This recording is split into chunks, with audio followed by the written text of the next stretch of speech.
to the Litchfield Town Deliberative Session. My name is Frank Byron. I am the moderator today. I hold the title of Moderator Pro Tem. That's a fancy title. What basically says is John Reagan's absent and he's getting back at me for what I've done to him. So I will be serving as the moderator today.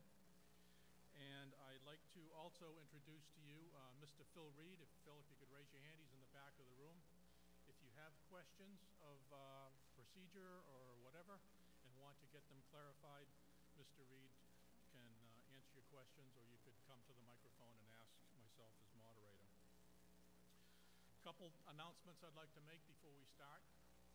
State law prohibits smoking anywhere on school grounds, so please do not light up. Restrooms are located just past the auditorium on your right-hand side. Food and drink are not allowed on the auditorium floor. And if you do have any food or items that you want to consume, please take them outside of the auditorium. And finally, as a reminder, it is school policy not to leave flyers on vehicles that are parked on the property. We had that happen several years ago, and I'm asking you please do not do that, because it is a violation of school property. Before we begin today, we have a special program, and I would like to call Captain Ben Sargent up.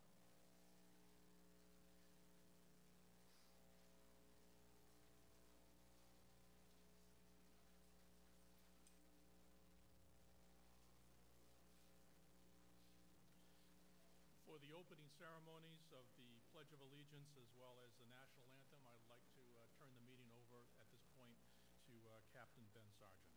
Captain? Thank you, Mr. Moderator. Good morning, Litchfield. Thank you for the opportunity to speak before you, and very importantly, thank you to the Board of Selectmen for allowing me and the Police Department the opportunity to present the first honor guard of the Litchfield Police Department. For the past several years, Chief O'Brien and I have had a vision of creating this unit. It's exciting. It demonstrates and represents our professionalism and our honor and our service to you, the Litchfield residents. Of course, with forming that unit, you have to figure out how can we fund and outfit this. I'm thankful to share with you that this unit was made possible by a family in Litchfield. This family is made up of two people who have taught and been educators their entire lives. They believe in developing youth, people, specialty units. I had an opportunity to speak to the male resident, a former Vietnam veteran, and I gave him the chief's vision and what we wanted to do. And the only thing holding us back from moving forward was to be able to fund this unit. He went home, he spoke with his wife, and a few days later reached out to the chief and I and said, let's make this happen. He made the family made a very generous donation to the police association. The Litchfield Police Association unanimously voted to donate those funds to outfit the honor guard, which you're about to see. I'm excited, I am proud, and I'm honored to stand before our residents, our Board of Selectmen, and the Chief to present this group. You will see our honor guard in future events such as the Memorial Day Parade, high school graduations, and please feel free to reach out to the Chief or I directly for any time that you see that this unit would be fit. Mr. Chairman, Honorable Board of Selectmen, respected Budget Committee members, Chief O'Brien, the residents of Litchfield, it is with honor and pride that I introduce to you the Litchfield Police Department Honor Guard.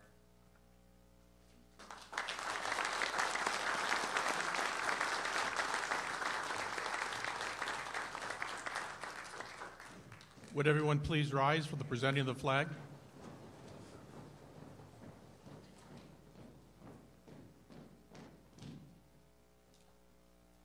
And at this time, I would like to introduce Campbell High School junior Sierra for the singing of our national anthem.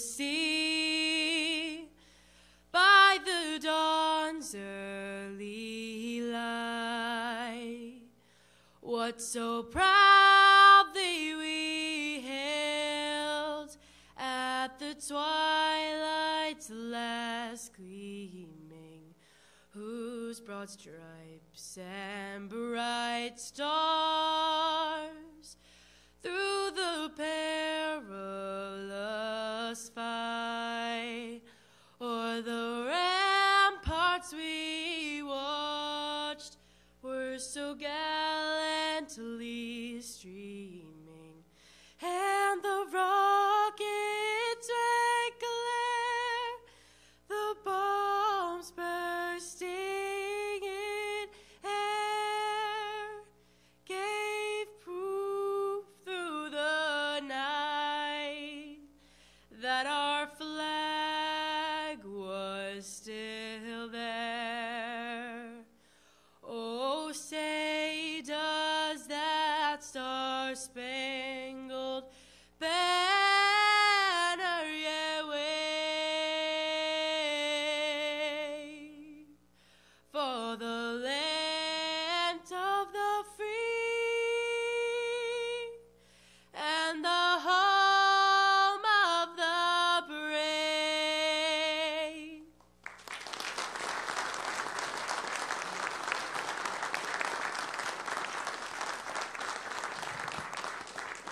Thank you very much, Sierra. And at this time, I would ask that you please remain standing for our Pledge of Allegiance. I pledge allegiance to the flag of the United States of America and to the republic for which it stands, one nation, under God, indivisible, with liberty and justice for all.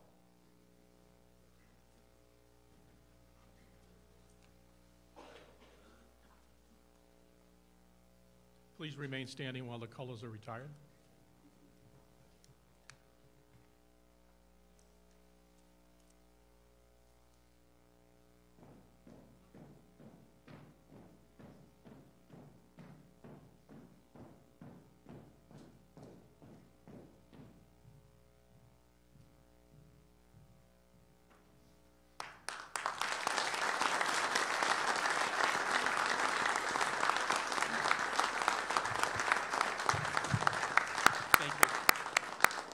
Thank you, Captain Sargent, and I'd ask the members of the Budget Committee as well as the Board of Selectmen to come back up on stage.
Thank you very much, everyone.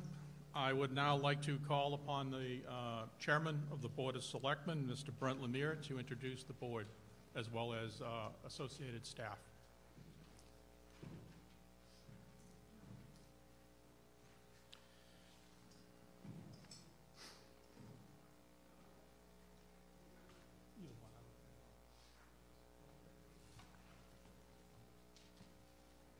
It's all right, I can. Good morning, all. Thank you for being here today. I'd like to introduce almost all of my colleagues. First of all, John Brunel, Vice Chair. Kevin Bork is not able to be here just yet. He had a water emergency. Kurt Schaefer and Steve Weber. Thank you.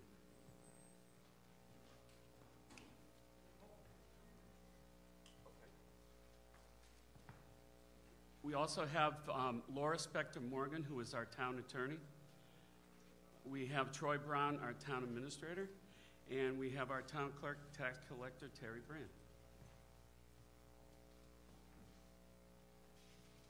Thank you very much, Chairman Lemire. I'd now like to turn it over to Chairman Couture to introduce the members of the Budget Committee.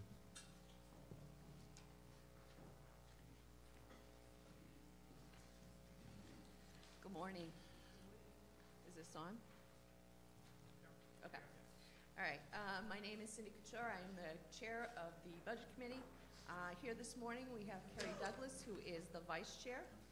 We have Jess Martin, Nikki Forty, Brian Hodgkins, Rob Myers is a school representative, John Burnell is a selectman's representative, and we have Jen Bork. Thank you very much, Chairwoman Couture. To begin the meeting, we're going to follow an agenda. First off, I'm going to read to you the moderator rules. We'll then get into discussion of the warrant articles. It is my intention to recess for approximately 10 minutes, 15 minutes or so at the end of Article 8 to provide the opportunity for either of the committees or members of the public to provide comments or to present awards, that type of thing. And then we will close the meeting. Litchfield is operated under what is known as Senate Bill 2 procedures. This means that our function this morning is to review and discuss warrant articles that are presented here today and for us to vote on the official ballot for Election Day. Election Day is going to be held March 12th, and it will be held here at Campbell High School from 7 a.m. to 7 p.m. According to state law, town meetings are run by moderator rules. This means that the moderator sets the ground rules for the meeting.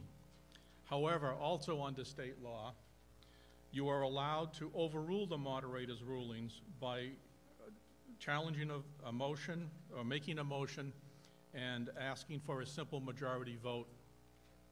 For this deliberative session, the moderator will read each warrant article and recognize a sponsor to speak about it. Then the moderator will open the floor to discussion. When you come to ask a question or discuss an article at any of the microphones here, and there are 2 microphones, one in front of me, one over there, please clearly state your name as well as your street address so that our town clerk who's recording these minutes can hear you. If a voter wishes to propose an amendment to an article, he or she must have the amendment moved and seconded before it can be discussed.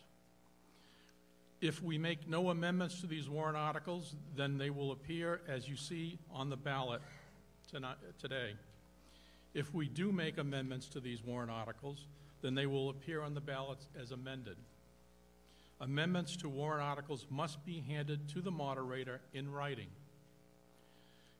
We have provided you an opportunity to make amendments with sheets down here that have the writing of each warrant article on them, and you can make the changes that you would like to propose as an amendment to those sheets.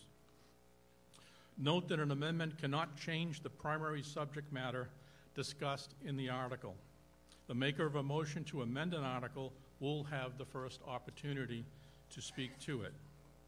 Each proposed amendment will be brought to closure before any other amendments are considered or discussed.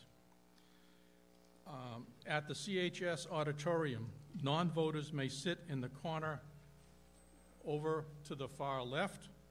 As you enter the auditorium, it's on your right. All non-voters, can you please raise your hands?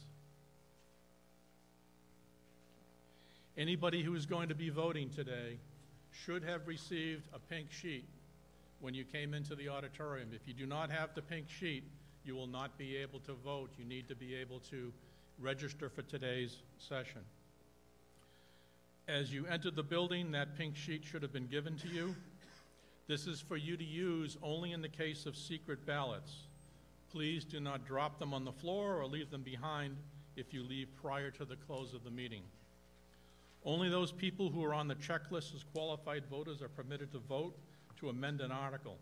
If the moderator receives a complaint or notices a non-voter voting, then he will require that non-voter to leave the auditorium. The moderator must conduct a secret yes or no ballot when five voters make a written request prior to a voice, hand, or standing or division vote on an article. The moderator must conduct a secret yes-no ballot when 7 or more voters challenge any vote to amend an article immediately after the vote is declared by the moderator and before any other business has begun. Approval of all warrant articles amended at the deliberative session shall be by simple majority. A voice vote will be the primary method of voting. If the moderator cannot determine or distinguish a clear majority with a voice vote, then a vote by standing shall be taken. Active campaigning for your favorite warrant article, handouts, standing with signs is allowed in the hall in back of the auditorium, but not in the auditorium. Active campaigning within the auditorium, other than to discuss an article when invited to do so, is prohibited.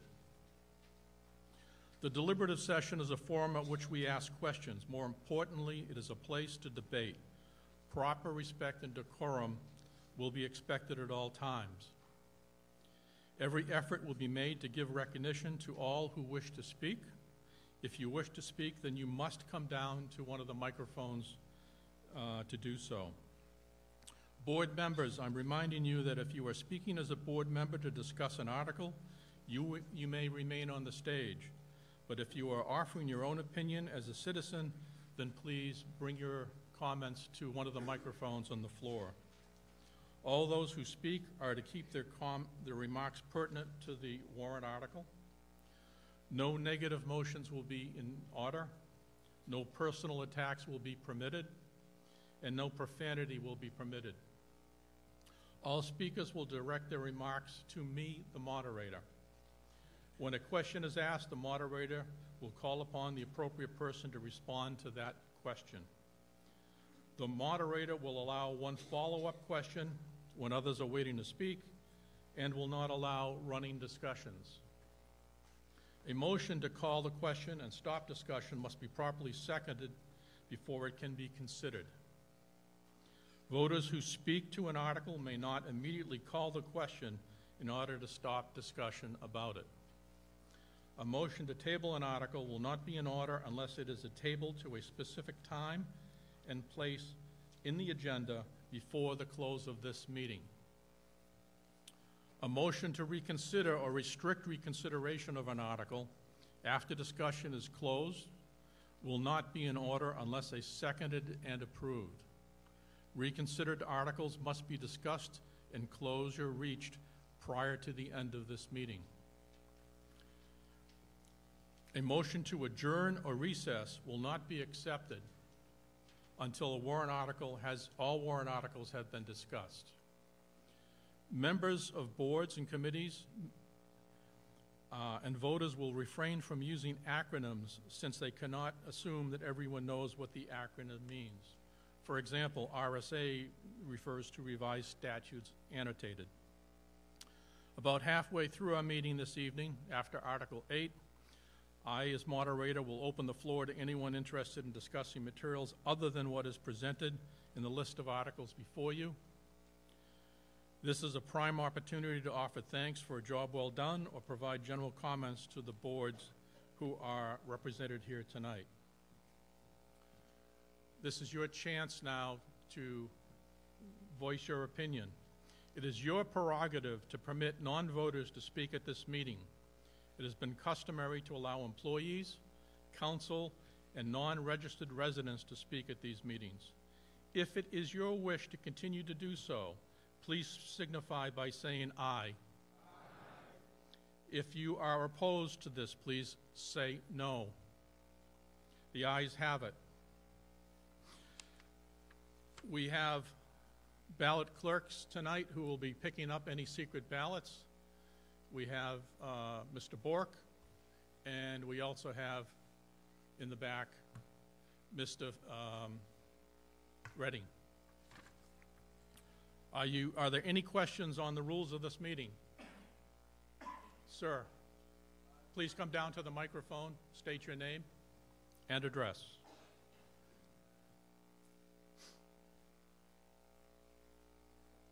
Reed Miller, 13 Pilgrim Drive, Litchfield.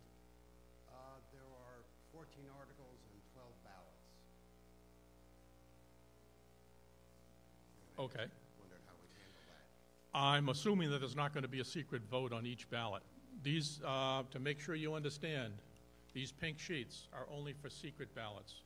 Otherwise, we'll be taking voice votes on all of the articles that appear tonight. You're welcome. To the inhabitants of the town of Litchfield, county of Hillsborough, and said state, qualified to vote in town affairs, you are hereby notified that the first session of the annual meeting of the town of Litchfield will be held at Campbell High School, 1 Highlander Court, in said Litchfield on February 2nd, 2019 at 10 a.m. for explanation, discussion, and debate of each warrant article. Warrant articles may be amended at this session per RSA 40:13 Roman 4. You are hereby notified that the second session of the annual meeting of the town of Litchfield will be held at Campbell High School, 1 Highlander Court, in said Litchfield on Tuesday, March 12, 2019 at 7 o'clock in the forenoon for the choice of town officers elected by official ballot to vote on questions required by law and to be inserted on the official ballot, and to vote on all warrant articles from the first session on official ballot per RSA 40:13 Roman 8. The polls for the election of town officers and other actions required to be inserted on said ballot will be open on said date at 7 o'clock in the forenoon and will not close earlier than 7 o'clock in the evening. Article 1. Article 1 is for the election of town officers. On the ballot, you will see 2 selectmen for a 3-year term, 2 budget committee members for a 3-year term, 1 budget committee member for a 1-year term, 1 cemetery trustee for a 3-year term, 2 library trustees for a 3-year term, and 1 trustee of the trust funds for a 3-year term. Are there any questions on Article 1? Article 1 will therefore appear on the ballot as written. Article 2, the operating budget. Article 2 reads, to see if the town will vote to raise and appropriate as an operating budget, not including appropriation by special warrant articles and other appropriations voted separately, the amount set forth in the budget posted in the warrant or as amended by the vote of the first session for the purposes set forth therein, totaling $6,757,953. Should this article be defeated, the default budget shall be $6,713,245, which is the same as last year with certain adjustments required by previous action of the town of Litchfield or by law. Or the governing body may hold 1 special meeting in accordance with RSA 40:13, Roman 10, and Roman 16 to take up the issue of a revised operating budget only. Estimated 2019 tax rate impact is 8 cents. This article is recommended by the Board of Selectmen 5-0-0 and is also recommended by the Budget Committee 7-1-0. I'd now like to recognize, speaking to this warrant article, Chairwoman Cindy Couture of the Budget Committee. Good morning. So the budget information was presented to the Budget Committee over a couple of weeks in October. We had department heads in as needed. We had the town administrator in to go over the calculations that we received, and we made our decisions all in one evening on October 25th. So if you would like to look up those minutes or look up that meeting, that is the date you would look at. When the Budget Committee makes its decisions, we look at 3 years of history to see what actual spending has been. We are also constrained by the tax cap.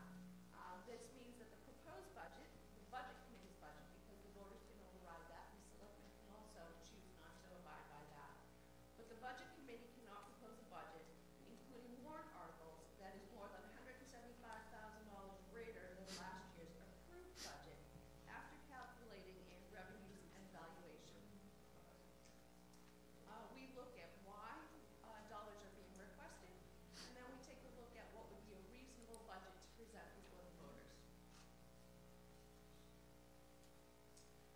This year's the selectmen's proposed budget was $524,430 over last year's approved budget. The budget committee made reductions of $32,800, and that ends up being $44,708 above the default budget. This proposed budget is an 8% increase on the tax rate, and that again is due to the change in the increase in revenues and the increase in town valuation. Areas that had an impact on the budget this year. Police administration had an increase. This was mostly due to the fact that last year was, the voters approved an additional officer. Our information and technology increased due to some internet access and equipment that needed to be updated. General governmental buildings, $9,100 increase. That is an estimate based on electricity and propane due to keeping the cost of the old station. Fire department, $44,600 increase. This is wages, training, overtime, replacement of some equipment that's due to age, malfunction or end of life. The utilities for the new station are calculated in here, and an increase in the dispatch contract. Fire hydrants. Penachuk had a huge increase, so $34,017 is for the 249 hydrants that are in Litchfield, and then the first bond payment for the new fire station, $258,960.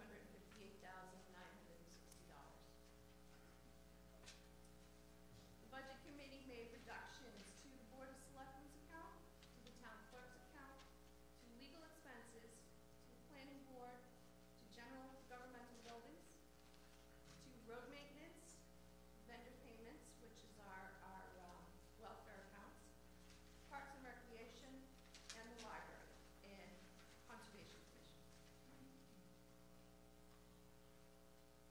This is just a calculation showing how the budget and all the warrant articles impact the tax cap. And then a calculation showing after subtracting out revenues, veteran credit, overlay, and the current year taxes. We are presenting a budget that is $6,118 below the tax cap. Current tax rate for the town side only is $4.66.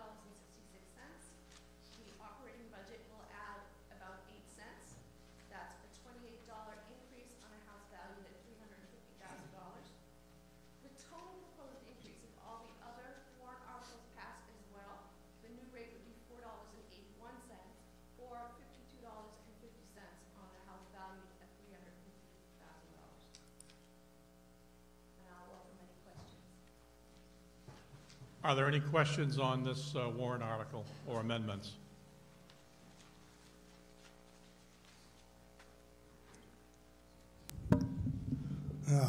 Bill, excuse me. Bill Spencer, Cranberry Lane. I have two questions. One is, did you have any issue coming up with a budget because of the tax cap? No. Okay. Second question, I noticed that many of the votes by the budget committee were 6-1, so forth. I thought we had 9 members on the budget committee, and we did that, so there would be no tie vote. Am I wrong on that? The budget committee has 9 members. We did lose 1 member during the year, so that brought us down to 8, and not always, everybody was not always in attendance. So at the time, on October 25th, when we made our changes, there were 7 members in attendance. So most of the votes were 6-1. Follow-up? Follow-up? And was there a reason why we didn't replace the one that left? We actually did. We replaced that member, and that person did not attend more than 1 meeting.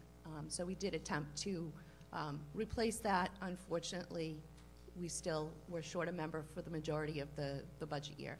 Thank you. Are there other members of the audience who wish to ask questions or propose an amendment? Going once, going twice. Sold. This article will appear on the ballot as it's written.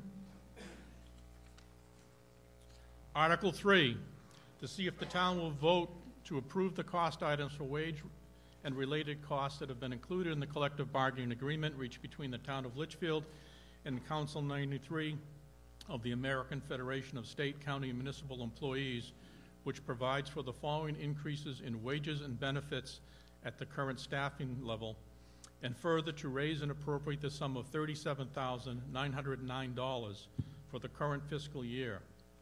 Such sum representing the additional costs attributable to the increase in salaries and benefits required by the new agreement over those that would be paid at current staffing levels. Estimated 2019 tax rate impact is 4 cents. The amount of this warrant article for 2019 is $37,909. The amount of this warrant article in the year 2020 is $24,942. And the amount of the cost of this warrant article in the fiscal year 2021 is $4,764. This is recommended by the Board of Selectmen 5-0-0, and it is recommended by the Budget Committee 7-1-0. I recognize, speaking to this warrant article, Board of Selectmen Chairman Brent Lemire. Good morning.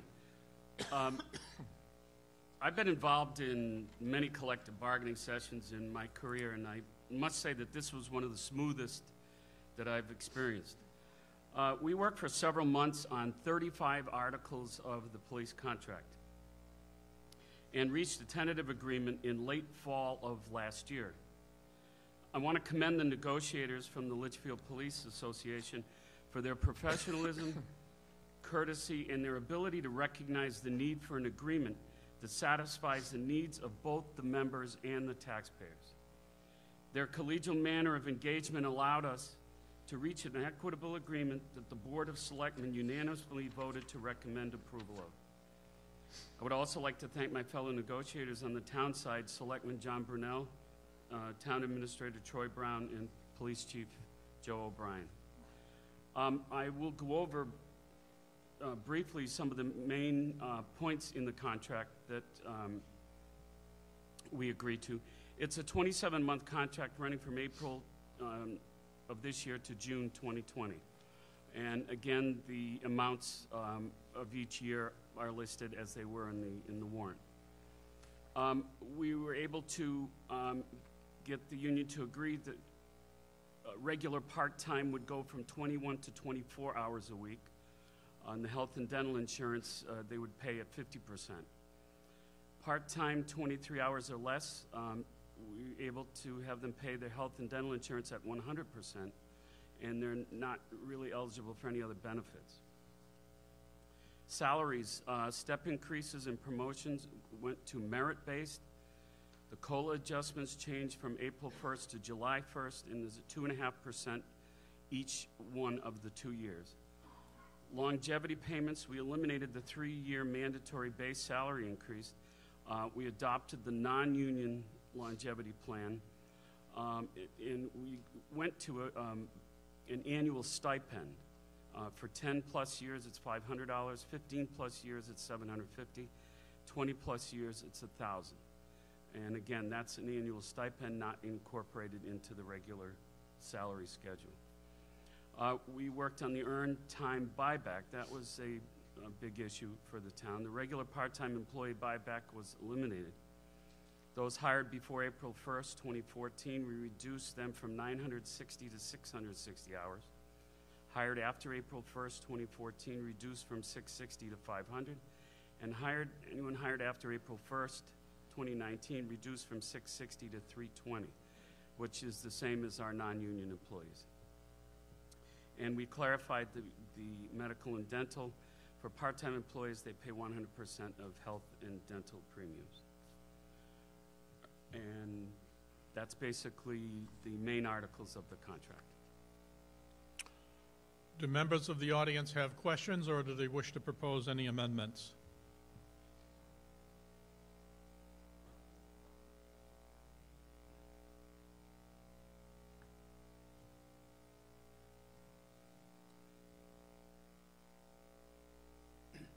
morning. Edmund Kopazinski, Rookery Way. I saw an acronym in there, COLA. Can you maybe explain to the folks of the town what COLA is? I'm sorry, cost of living adjustment. Great, thank you. I'm sorry about that. He said not to use them. Any other questions or are there any amendments that wish to be brought forward? Hearing none then, this warrant article will appear as written on the ballot.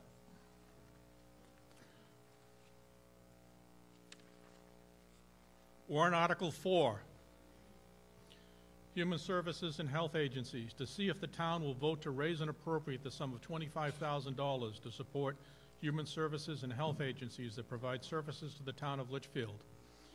If approved by a committee consisting of the welfare director, health officer, and one resident, will review funding requests and submit recommended funding amounts to the Board of Selectmen for approval. The estimated 2019 tax rate impact will be 3 cents. This is recommended by the Board of Selectmen 5-0-0, as well as recommended by the Budget Committee 6-2-0. I now recognize, speaking to this warrant article, Selectman John Brunel.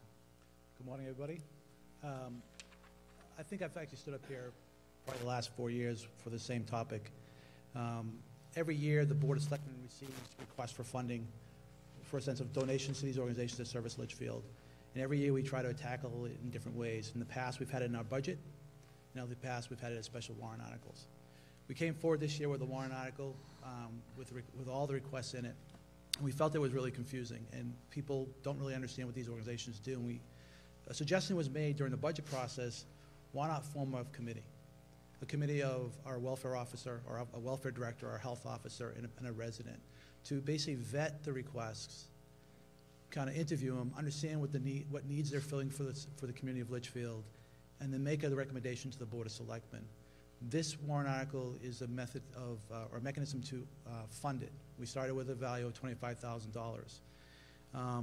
As I said earlier, every year the asks increase, and we're sitting back on, well, what value do they provide to Litchfield? We don't know, right? They're not really coming to us. They're sending us a letter saying we want this much money. So we feel this is a better process that can benefit, that we're actually helping organizations that are helping our residents, and we have a mechanism of input. And the Board of Selectmen is not just making this recommendation based on just the requests. For this year, as you can see, right now we have a total of about almost $40,000 in requests. With no real background, we don't know what their service coverages are. So again, the committee that we're recommending to form, if this warrant's successful, is to basically go back out to these organizations, interview them, decide if that makes sense for the community, and then fund it based at the level that's set by the warrant article. And that's it. And I'll take any questions, obviously, if there's any. Does the audience have any questions, or are there any amendments that are wish to be proposed?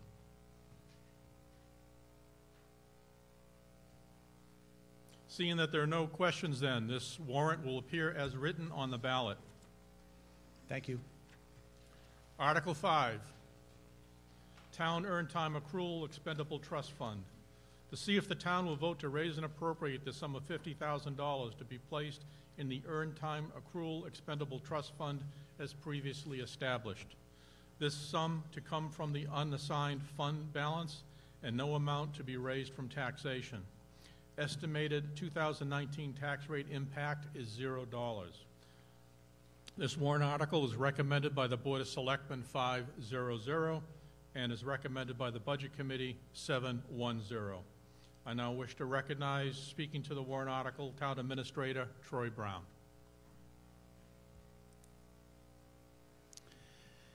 Thank you. The Earned Time Accrual Expendable Trust Fund was established in 2014. It was established back when the town changed from the traditional vacation and sick time accrual process. And the purpose of the fund was to cover costs related to employees leaving due to retirement, when they left just to move on to different careers. And we also have an annual buyout provision that's in our union contract and our non-union personnel policies. In order to be eligible for a buyback, both in the union contract and the non-union, the union contracts and non-union personnel policy, you need to meet certain criteria. There's a minimum usage requirement, and there is also a minimum balance that you need to maintain in your fund. In 2016, the cost for these buyouts and people leaving and retiring was a total of $60,000.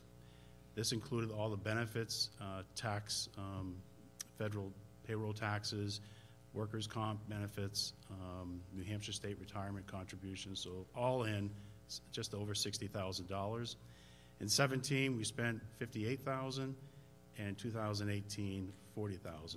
I listed those for you today because I wanted to show you that the Board of Selectmen, through the union contract and some changes we've made to our non-union personnel policy, we're actually starting to see these costs decrease, and you can see that from 16 to 18, a decrease.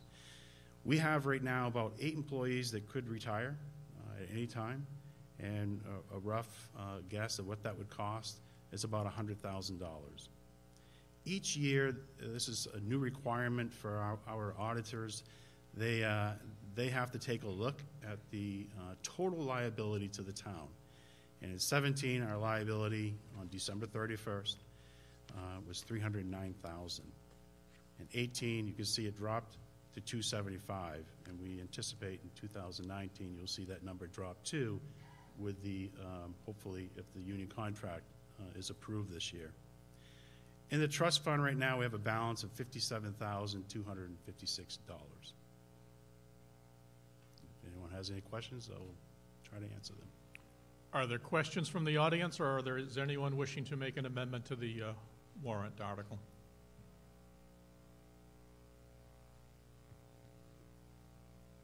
Seeing that there are no questions or requests for an amendment, then the voters will find that this warrant article will appear as written on the ballot. Warrant Article 6, Technology and Communication Expendable Trust Fund. To see if the town will vote to establish a Technology and Communication Expendable Trust Fund per RSA 31:19A for the purchase and repair of technology and communications equipment and software, and to raise and appropriate the sum of $50,000 to be placed in the fund. Further, to name the selectmen as agents to expend from the fund. This sum to come from the unassigned fund balance and no amount to be raised from taxation. Estimated 2019 tax rate impact is 0 cents. Recommended by the Board of Selectmen, 500. Recommended by the Budget Committee, 800. I recognize Selectman John Brunel to speak to this warrant. Good morning again. So the purpose, as read in the warrant, is to have a savings, basically a savings account for the unexpected. It's probably no surprise to everybody, but this town has, although our size is small, we have a lot of technology that makes the job easier for us. One example would be if you think about our fire department and or police department, within those cruisers are computers. Those computers were brand new 6-7 years ago, and we have been doing proactive replacements as they retire. But we do have things when they fail, they have to be replaced in whole, and it's sort of an out-of-budget cycle need. One MTT, one computer in the cruiser can go for $6,000, and we don't carry that kind of money in the operating budget to kind of deal with the unexpected. The second thing is our communication systems within town that supports our public safety, both the fire, police, and our highway department. That system is aging. It's 20 years old in some cases, and we've been taking little cracks at it every year, but there's always the unexpected things that happen. And just a simple replacement on a system that's 20 years old can be several $1,000s, again, not carried in the budget. And so this fund is being put aside, being requested to be created so that we have that safety net to deal with some of these minor changes or these minor things that fail and additional things we have to add to keep the system running. It doesn't forego any bigger projects. I mean, obviously, if you watch the budget meeting, we talked about a communications plan that we're working through, and that's a several $100,000 project. That would come back to the voters as a separate warrant requesting permission to do that. But this is, again, just to deal with sort of the everyday, you know, things that happen, like in my house, my washer just went, so I got to go buy one. So those kind of things, that's what this fund is going to be used for. And that's it. Do any members of the audience wish to ask questions or to propose an amendment to this warrant article?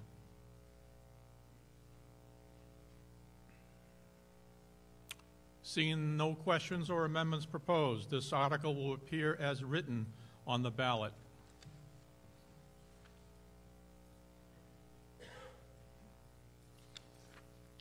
Article number 7, to see if the town will vote to raise and appropriate the sum of $90,000 to purchase a parcel of land in the town of Litchfield, described as map 30, lot 1 on Hillcrest Road, for the purpose of making ingress and egress safety improvements to the transfer recycling facility in Highway Garage, and to provide for future expansion of operational needs.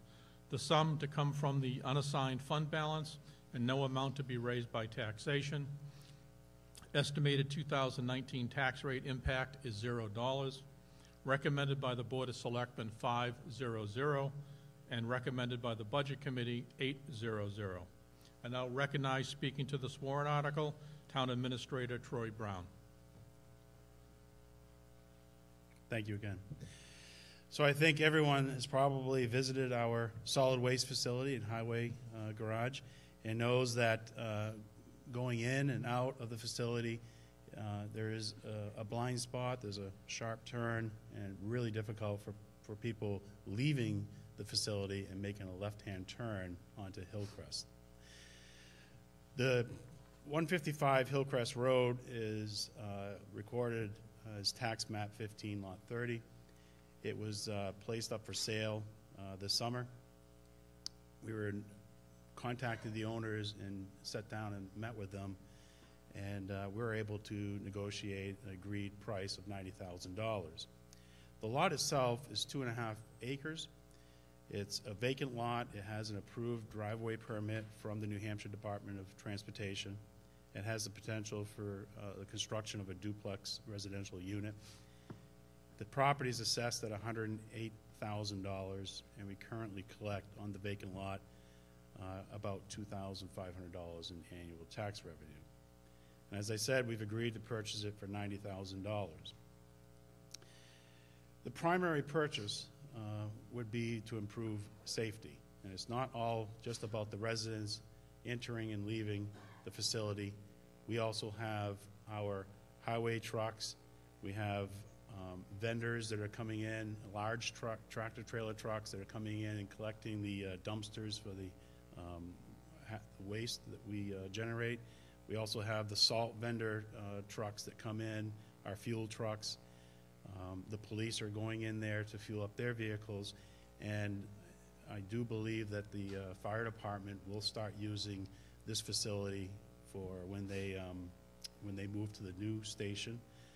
There will not be a fuel pump at the new station, so they'll be going to the highway garage to get their diesel fuel.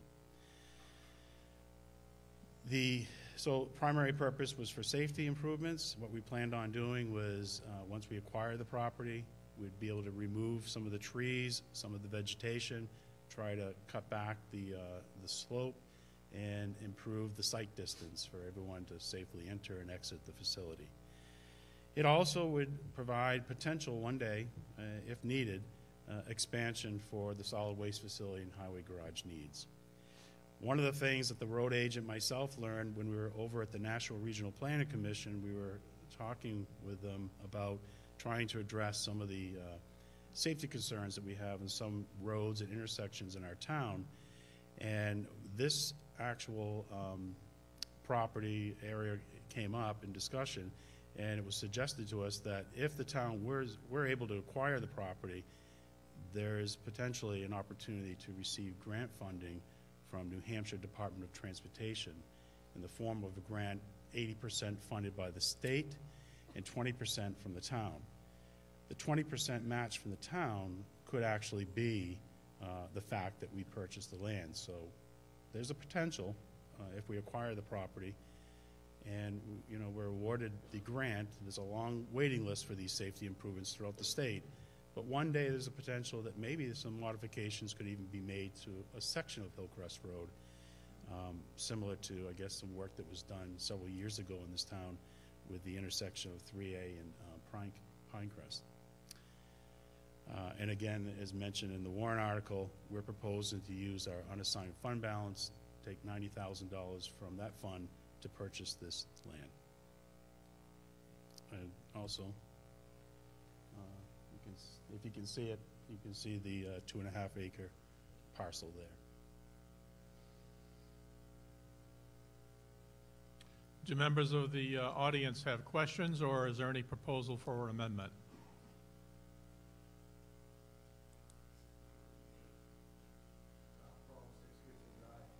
Hillcrest, if I understand correctly, is a state road. We do winter maintenance, they own the road and do summer maintenance. Has the DOT been involved with the decisions for the curb cuts and whatnot for the? Well, we wouldn't be doing it. We have not consulted with New Hampshire Department of Transportation. As owners of the property, we would be able to make improvements. Obviously, we would have to work with them because we would be in their right-of-way. But the work that we're proposing to do would I'm certain that they would support.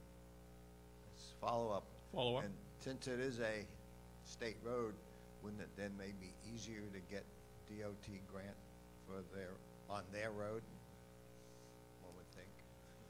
Well, the grant program that I was talking about is they have a program if it's a state-owned road and the town wants to step up and try to contribute some funds to address safety concerns. There's a certain program where they'll participate at 80%, the town participates at 20%. There is a long waiting list. Right. Every town in the state's fighting for those funds.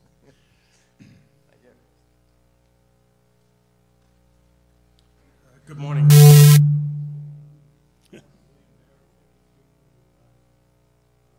I know I'm going to regret this, but if you could step a little closer to the microphone. 53 Pilgrim Drive.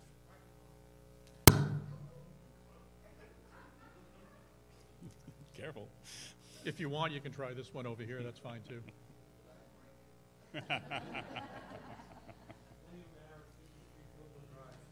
William Barrett, 53 Pilgrim Drive.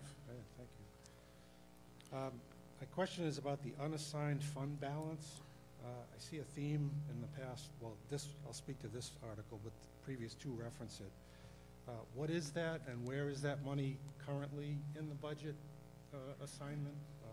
I guess, can you just explain what it is and where is that money? It's an accounting term that's used. So you have, the town has a general fund. And as part of that general fund, you have capital, there's funds that are dedicated for certain purposes. Part of the general fund, there is a section that's identified and labeled as unassigned. Those are unrestricted funds. And they're available for use, very limited use by the Board of Selectmen. Only really when we set our tax rate can we use those funds to try to reduce the tax rate or to generate some revenue. Primarily, the only use is approved by the residents of the town. So we have $1.5 million in the unassigned fund balance. The primary use of unassigned fund balance is to generate cash, not to generate, but we use it as cash flow. We have to, instead of borrowing money to fund the operation of town government, school, and pay the county tax, if we maintain a healthy fund balance, we don't have to go to the banks, borrow money in anticipation of the tax revenues coming in. Is that balance carried over in the budget every year, or is it line item somewhere? No, it's not part of the budget. It's just sitting there in our general fund. And again, the auditors once a year, when they come in and do our financial audit, they determine once a year on December 31st what the balance is. And it's actual cash. It's unrestricted. It can be used for, like I said, for articles like this. Sure. Thank you. Are there any other questions or any proposals for amendments to this warrant article?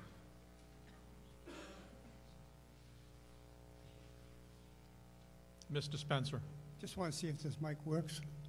Is it working? Okay. Further clarification, Troy, you might point out that you're mandated to have a certain amount by the state. Yeah, you are. I failed to mention that there's guidelines that are set by the New Hampshire Department of Revenue Administration, and they actually require the selectmen, the town, to maintain a minimum balance of, off the top of my head, I believe 5%, and a range of no more greater than 17%. That percentage is based on the general, the annual appropriations of town, school, and county funds. So that percentage is based on that. You're supposed to retain anywhere from 5 to 17%. The last audit that we have completed, we had a retention of 8.25%. So we're at the low end of the spectrum. Sir? Barry just said 154 Hillcrest Road. I live across the street from the recycling plant entrance, and they've been talking about this for about 10 years now, taking off that corner and making that a little safer. Are they going to do anything about the corner at the bottom of that hill as well as part of that safety amendment? I see a lot of accidents there. So my understanding is that's private property down there at the, you're more down there at 3A and I'm actually almost diagonally across the street from the entrance. right, I'm right next to the cemetery. right. But you're talking about if we're going to go further down Hillcrest and try to address. Yeah, that bad corner at the bottom there, because I think if you straighten that corner up at the top, you're going to have a raceway going down into the swamp. I see a lot of accidents. So that was part of our discussion several months ago at the National Regional Planning Commission when we were talking about dangerous sections of roads in town. And so we informed them that, well, look, we're looking at purchasing some land, and we got into the conversation about, well, you might be able to leverage some grant funding and maybe address this section of Hillcrest that we all know is a dangerous section. So not just entering and exiting the facility, but also down lower where people I know slide off the road and hit utility poles and Instead of have sliding near into my misses. yard, they'd be sliding into the swamp. So. That's correct, yeah. Okay, thank you. Are there any further questions or proposals for amendment that the audience wishes to make?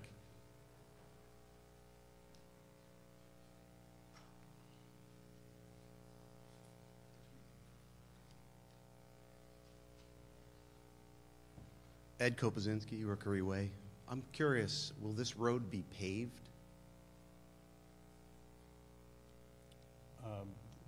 The road that goes into the facility now is paved, and Hillcrest is paved. So this egress area, will it need to be paved, or is it just going to be a dirt road? Oh, so what we're I'm sorry. So first we want to acquire the property, and then our plan is to just work in the right-of-way, probably a little bit more on that section from our driveway right now, right, just down towards the 3A, and remove trees, vegetation, cut back some of the earth, and just slope it so that you'll be able to have a clear view of oncoming traffic. We're not building a driveway. I got you, okay. Yeah. Thank you. Are there any other questions or proposals for amendments that the audience wishes to make?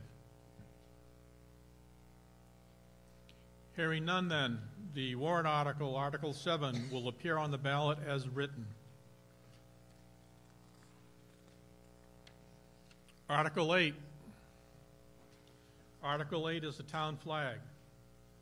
To see if the town will vote to authorize the Board of Selectmen upon conducting at least 2 public hearings to adopt the official town flag, recommended by the Board of Selectmen 500. And I recognize, speaking to this warrant article, Mr. Matthew Lepore.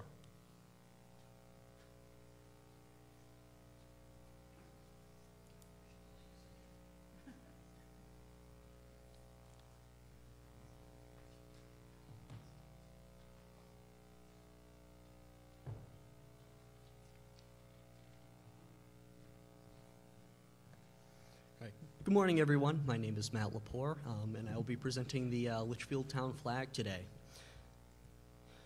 All right, so before I get into the process of how the warrant article works, I'd like to get into the process of actually making the flag itself, and since June when I started this process. So flags are great symbols for communities, whether it be a country, a state, or a town. I know in New Hampshire not many towns have flags. I believe the number right now is approximately 13. Manchester, New Hampshire recently officially adopted theirs in 2017.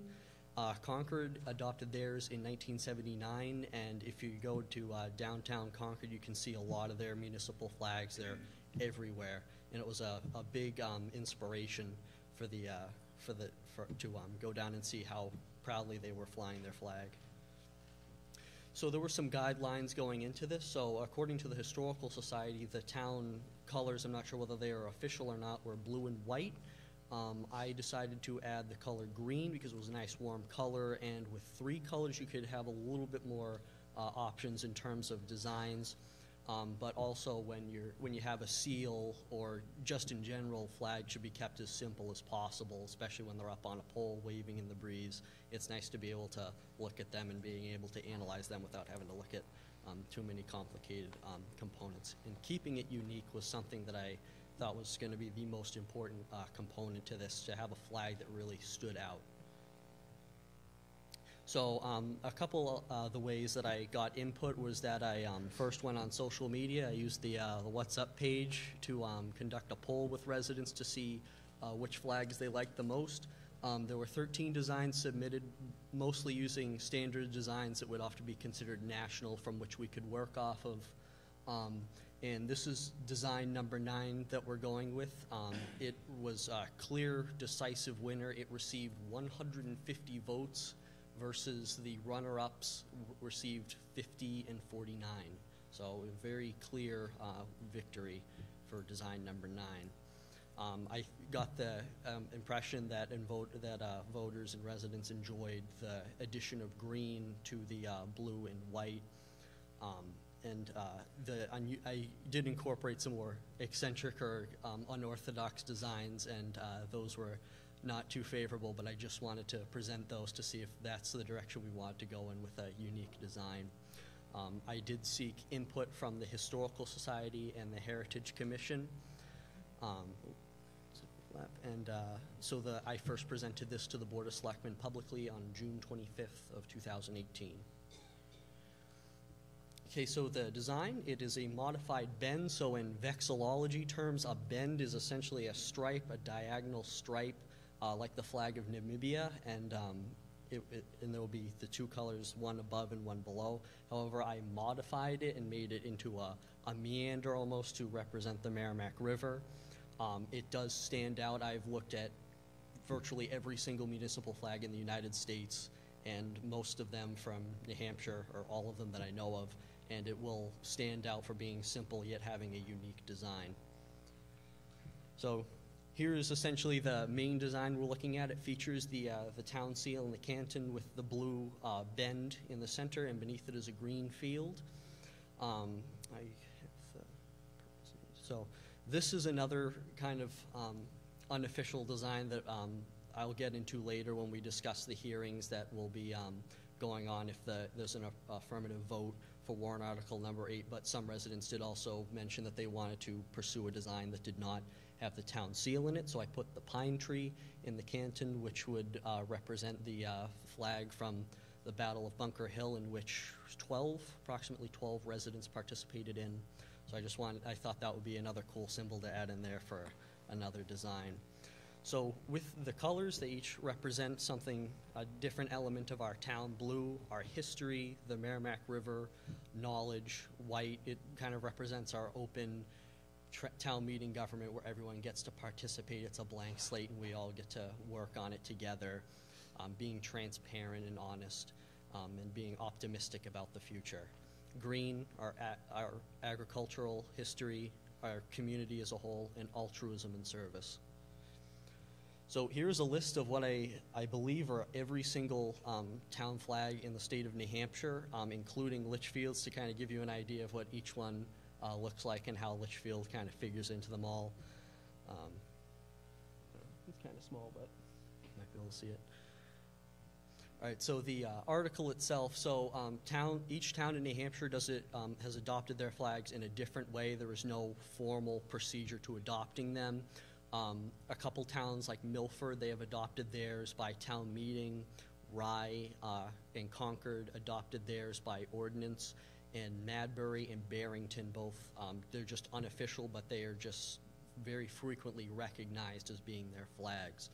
So if Warrant Article 8 is passed, it would permit the Board of Selectmen to make a final decision on adopting the flag after at least 2 public hearings related to the flag.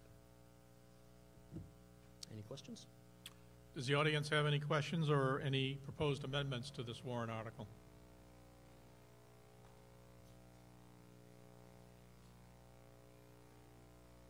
Yeah, John Latcher, 10 McElwain Drive.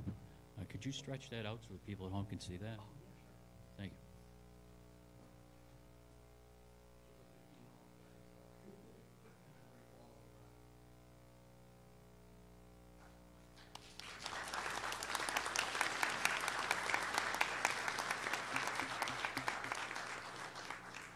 I would just like to ask, where would this flag be displayed, and do we have room for it? So we're looking at different municipal buildings. A resident could purchase it and put it on their flagpole. Unfortunately, none of the flagpoles on any municipal grounds could support 3 flags. They're only tall enough to support the American flag and the state flag. However, we can get like a porch pole or another flagpole to fly the flag from. Great job. Thank you. Thank you. Sir, you had a question? Hi, I guess my question was more along the lines of... Just before you begin, can you please state your name and address? Sorry, thank you. Greg Richardson. Would this be displayed from like telephone poles for like parades, things like that we do like along Charles Bancroft area? I'm sure it could, yeah. And then I guess like would the town be planning to buy multiple issues of the flag for such displays? And I love the flag, but how would that be incorporated? That's a good question. I can't really speak for the town in regards to how many they want to purchase when it's finally voted upon and adopted. But I certainly think it would be a possibility that it could be put on flagpoles. Concord, for example, they display their flag all downtown. Right. Yeah, I was actually thinking Nashua. They do either diagonal or horizontal pennants to display them, or seasonal decorations and whatnot. And I was just wondering along that line. So, thank you. You're welcome. Thank you. Are there any other questions or proposals for amendments on this warrant article?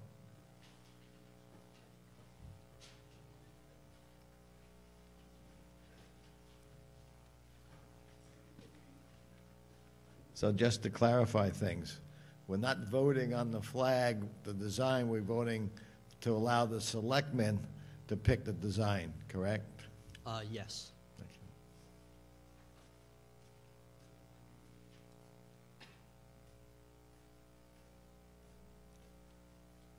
Are there any other questions or any proposals for amendments? Hearing none then, this warrant article will appear on the ballot as written. Thank you, Mr. Lepore. At this point in the meeting, as I said earlier in my preamble, we're going to take a break of about 5 minutes, and I believe there's some presentations. It's a good point in this meeting if members of the audience wish to come down and discuss any topics or any items that are not necessarily related to the warrant articles here. General comments to board members, congratulations to town members for great accomplishments, that type of thing. I believe, Mr. Lemire, Chairman Lemire, you have something you want to present?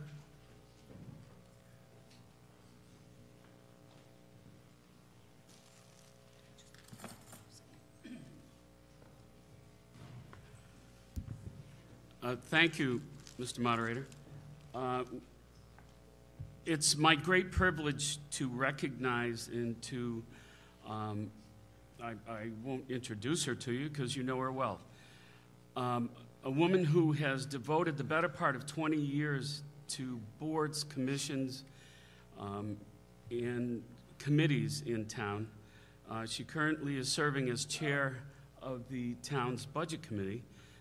Cynthia Couture, would you come up, please? Cindy is not seeking re-election, and on behalf of the members of the Board of Selectmen, the Budget Committee, and I believe the school district, Michelle and I would like to present the token of appreciation to you, which reads, presented to Cynthia Couture in recognition of outstanding leadership, years of distinguished service, and dedication to the town, school district, and community of Litchfield, New Hampshire. Well deserved. And would you offer her?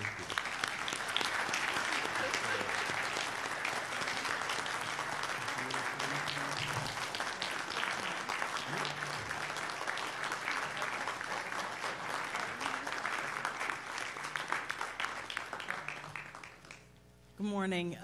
For those of you who don't know me, I'm Michelle Flynn. I work for the school district, and I also take minutes for the budget committee and various other committees. I just wanted to say that I've known Cindy for 15 years, and I've had the privilege of working with her very closely on the school board and the budget committee. And there's many people who are dedicated to this town, as we all know, but Cindy, her dedication and her service to this town are unparalleled, and I just wanted to tell her that it's been an honor serving with her and working with her, and I wish her well in all her endeavors and thank her very much on behalf of the town, the school district, and the community.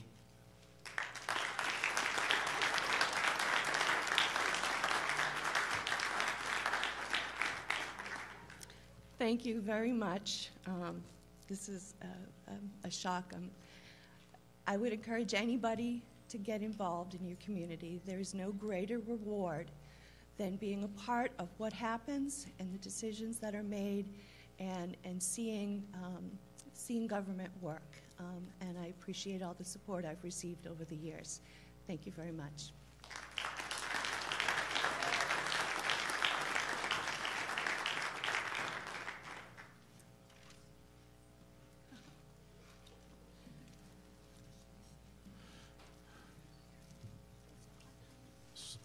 I'd like to now recognize Chairman of the Board, Selectman Brent Lemire. One other presentation. One of our members is not returning again this year, Kevin Bork. We have a presentation for him, which he was unable to be here today due to a family emergency, and we will present it to him at the next board meeting. It says, presented to Kevin Bork in recognition for 6 years of dedicated service to the citizens of Litchfield, and is presented by the Litchfield Board of Selectmen, February 2nd, 2019. So this is for Kevin.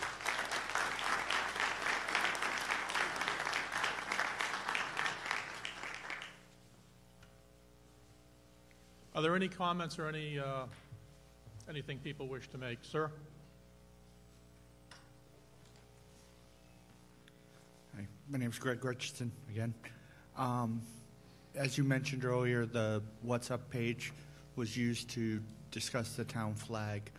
And I had previously emailed the Board of Selectmen chair and I believe the assistant chair recommending that the town increase its use of social media, especially with regard to, specifically in this case, snowplow operations. Hey, they've been dispatched. We've been told there's ice here. Things like that. There's been lots of commentary on the What's Up page about, people not knowing what, the status of such things are. And I would just like to encourage the town to consider the technology available to it and rapid feedback rather than a call the Board of Selectmen in the morning or, wait for the town police to notice that area in their normal rounds. I would like to encourage the town to pursue that more aggressively. Thank you. Thank you. Selectman Brunel. Yeah, just to, let me just clarify a couple things. One, the town does use social media a lot. the unfortunate part is the WhatsApp page is not the town's Facebook page.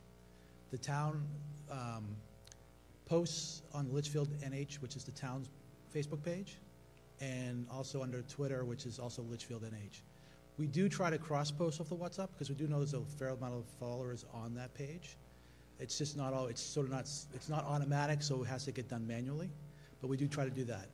I would ask everybody who's listening or here today, like the Litchfield NH page. You'll see a lot of things going on. I would also ask that you subscribe to our webpage, which has been going under a bunch of remodels, as I call it. We're almost done. We're about ready to flip the primary page over. You'll see a lot of new things there. There'll be some contact information so you can actually get quicker response. If you're trying to reach the town, if you Facebook message the town, it does get responded to. So that's another way to get kind of immediate response. But remember, when we're going through things like a snow operation, we're kind of focusing on snow operations, and it's usually in the middle of the night, and we don't know that things are going on. That's why we do rely on the police department and our trucks on the roads to tell us what's going on the roads. We do try to get the information out. When I see things, especially when I see things out there that people are reporting, we try to go over the top of that to make sure everybody knows about it. So again, you will continue to see increased usage of social media, but recognize that the WhatsApp page, although a great forum, is not the town's page. We have no control over it. We don't have direct access to it. Citizens have to actually cross-post over there. So again, like the Litchfield's Facebook page, and you'll get some more information that way too. Okay? Ma'am, you have a question or a comment? Thank you. Just have a comment. Janine Lepore, 17 Greenwich Road. I just want to say that I've lived in Litchfield for 29 years now, raised my kids here. My children went to the public school system. I love this town. It's a lovely town. And in no small part, due to the fact that people like you yourselves, many of you have worked on behalf of this town for a long, long time. You have busy lives, you have other jobs, you have other things that you're doing, and I'm very grateful to all of you, every single one of you, for the time that you have spent on behalf of all of us. So thank you. Thank you.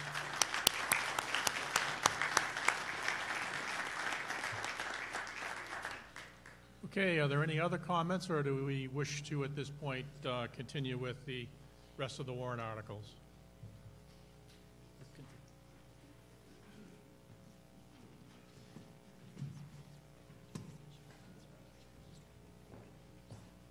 Okay, then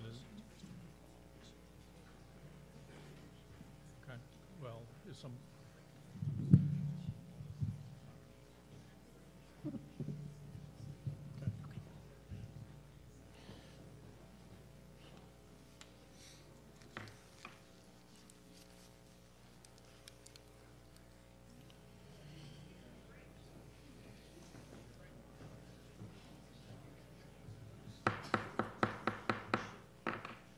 Everyone can resume their seats. We'll begin with Article 9. Warrant Article 9, Keno. To see if the town will vote to allow the operation of casino with the town pursuant to the provisions of New Hampshire RSA 284:41 through 51. This is recommended by the Board of Selectmen, and I now recognize, speaking to this warrant article, Selectman Kurt Schaefer. Mr. Schaefer? Last April, I was approached by one of our local pizza restaurants and asked how hard was it to get Keno into his establishment. We've done some research, we've looked, and Keno is actually a very viable concept to have in this town. It's a game of a rapid draw numbers. You play $1, you win. I've never played it before. But what I like is the fact that we're giving our businesses, because we are a business-first community, right? I'd like to give our businesses as many tools possible to make them attractive for people to stay and for them to make money. They earn 8 cents per dollar. They increase food and beverage sales, and the average Keno commission per week is $300. There's a potential of earning $14,000 annually for the business. These are the eligible businesses. We have Hidden Creek Country Club, Little Lobster Boat, Mel's Diner, Mel's Funway Park, Passaconaway Country Club, and Romano's Pizza. It's more than I ever thought that would benefit from this particular article. Keno is actually a benefit for the schools. It provides funding for full-day kindergarten. The revenues don't all stay in Litchfield. All revenues are returned to the state. The Department of Education calculates and distributes grant funds to each eligible school district. How does Keno get approved? Local adoption required to be placed on a warrant by the Board of Selectmen or petition article. We have to have a public hearing in the month of February, which would be, the date will be determined, and we need to approve it by a majority on election day. Any questions? Are there any questions or proposals for amendment by members of the audience? Ma'am. Thank you. Janine Lepore, 17. Hank? Oh, I'm so sorry. I thought it was Edgens here. The other man. Hi, Nicole 40, 85 Page Road. I was wondering if there's any requirements by New Hampshire for this to have any information about gambling addiction or support hotlines at places where the Keno would be instituted? Yes, I do believe that the state has those outlets provided. You can call an 800 number, you can get support through the state, yes. Thank you. Thank you. Janine Lepore, 17 Greenwich Road. I'd like to propose an amendment that there be at least 2 public hearings required before If you wish adoption. to propose an amendment, it has to be submitted in writing, and we'll then have to take a vote on that. So one of those should have the Article 9 on it.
Okay, we have a proposal for an amendment to see if the town will vote to allow the operation of Keno within the town pursuant to the provisions of New Hampshire RSA 284:41 through 51.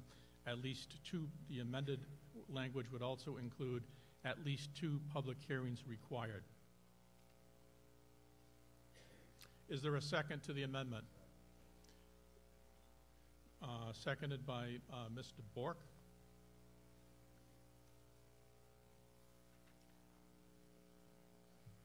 Ma'am, you can now discuss your amendment. Thank you.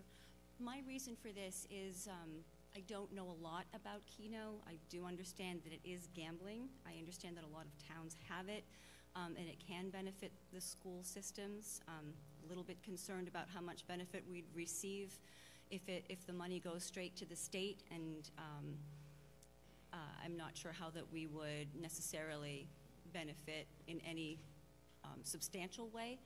I'm concerned about the fact that if people are staying at different establishments, drinking, if they're staying longer because they're playing Keno, does that mean that we may then have more issues on the roads with regard to maybe people driving under the influence of alcohol late at night? So these are some of my concerns. I guess quality of life concerns if we bring gambling to Litchfield.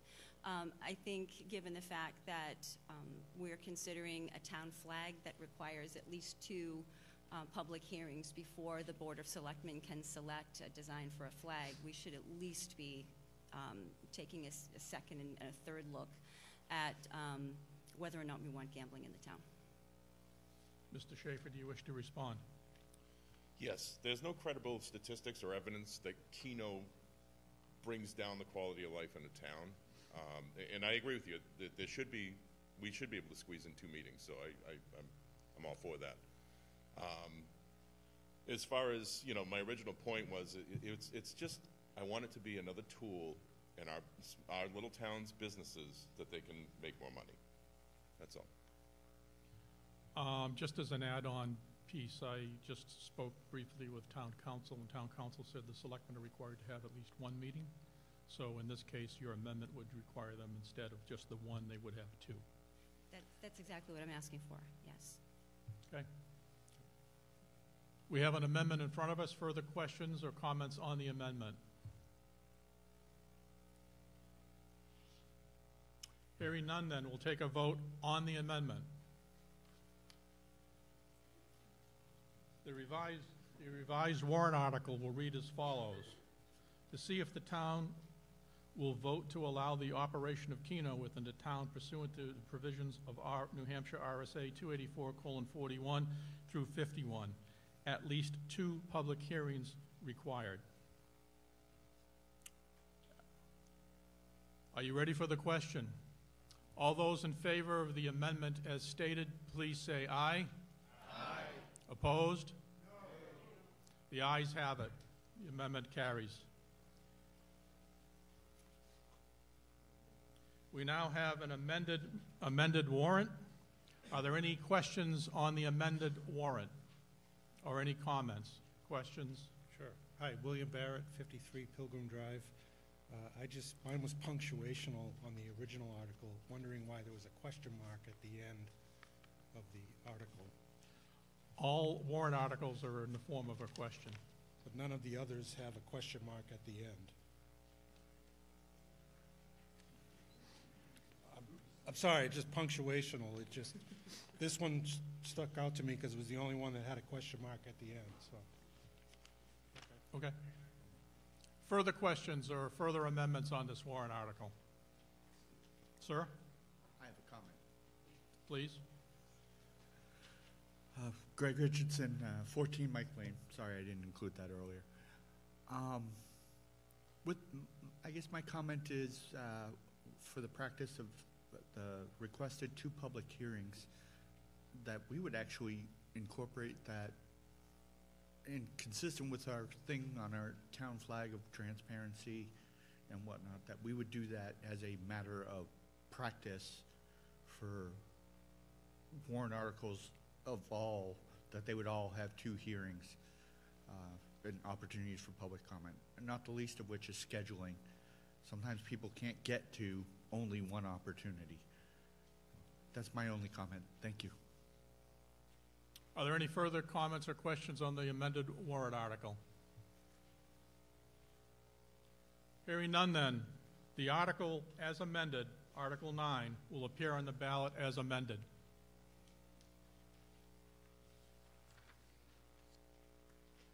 Warrant Article 10, by petition. This petition article seeks to implement one of the recommendations from the 2018 Municipal Resources Incorporated, or MRI, report. The study recommends more man-hours for the Litchfield Highway Department. Currently, the department does not have the proper staffing to provide appropriate safety standards on the job. This article is recommended by the Board of Selectmen 5-0-0. I now recognize, speaking to the warrant article, the article's author, Mr. Joseph Cabral.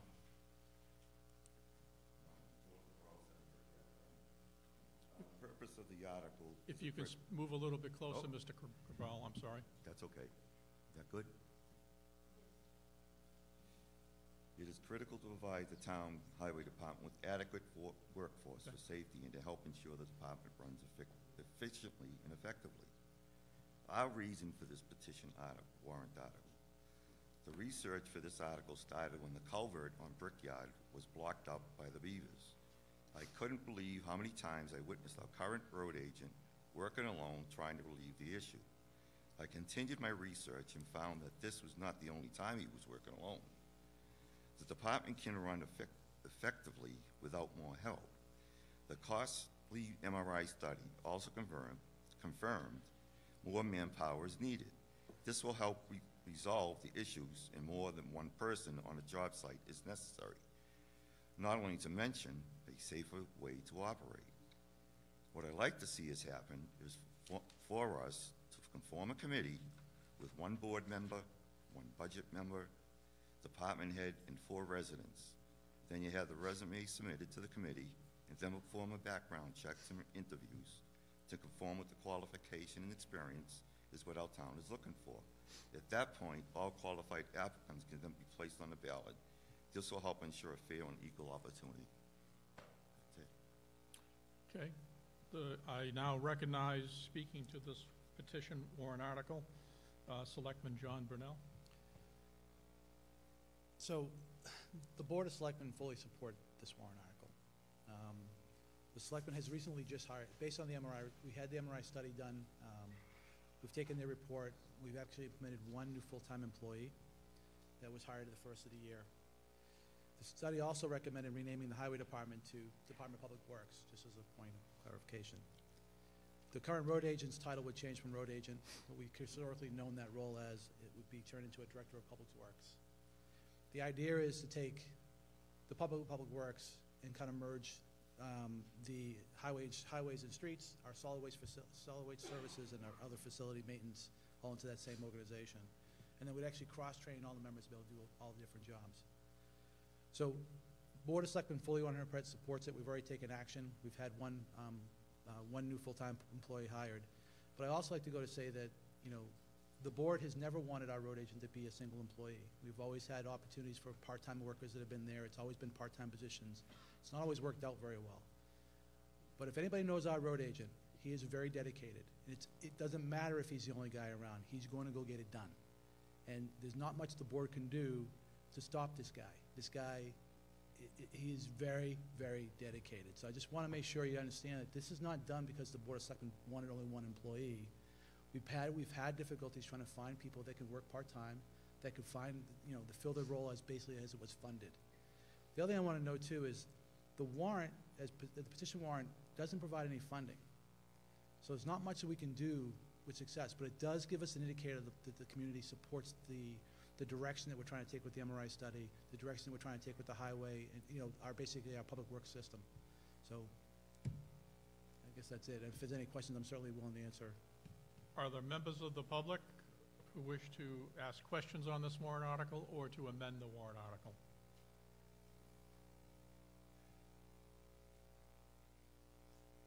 Mr. Spencer. Bill Spencer, 9 Cranberry Lane. It's a very confusing warrant article. What happens if it were to fail? Would you change anything? That's a good question. It's advisory, right? So I mean, I don't know what it really does for you. Yeah. Honestly. I mean, my view, not the legal counsel's view, if the voters overwhelmingly support it, it does say that we're looking at the right direction. People recognize that we need additional staff. Yeah, and if you do us. that, you'll bring forward articles for money and all that sort of stuff. So Yeah, it's just a confusing article. If we can let town council respond. Frank's trying to avoid me saying something wrong. So it really is an advisory article. So if it fails, it doesn't have any impact. If it passes, it just gives the selectmen a good idea that that's what the town wants. Does nothing. Pretty much. Thank you. That's what I sort of implied when it was no funding. It doesn't give us any ability to do anything. Are there any further questions or proposals for amendment on this warrant article? Ma'am? Hi, Nicole 40, 85 Page Road. I'd like to make a motion to close reconsideration of Articles 1 through 9. At this point in time, I will not accept that motion. You'll get a second chance. Sir, you have a question? Yes, sir. Please. Greg Richardson, 14 Mike Lane. And this is a informational question. Is there a specific statutory limitation on private citizens being able to supplement plowing, for example, which is one of the things that is hard to staff? And if there isn't, would it be possible for the town to register private citizens that are willing to plow maybe their streets or things of that nature, on a voluntary basis. I'm seeing a shake of the head that that's not allowed. It's just something I thought of. We're a small town, we're a small community, but we do have a lot of people who have plow trucks. Maybe they don't have wings and can't handle the highways, but not everything's a highway in this town. Any further questions? If I just follow up? You may follow up. Thank you. If there are private contractors that want to help us plow, reach out to our road agent. There are open positions. It can be done if it's under contract, but we can't do it just, Mike's gonna go plow his road today, right? That's not possible to be done that way. Sir, you have a question? William Barrett, 53 Pilgrim Drive. More of a comment. I'd recommend the petitioner amend this article to include some language about what its intent is and an actual question, because there's no question there that I'm answering. So from the previous speaker's comment of it not being clear, yeah, it really isn't understandable. So my suggestion would be for the petitioner to amend this. Thank you. Are there any further questions or follow-up for amendments on this warrant article?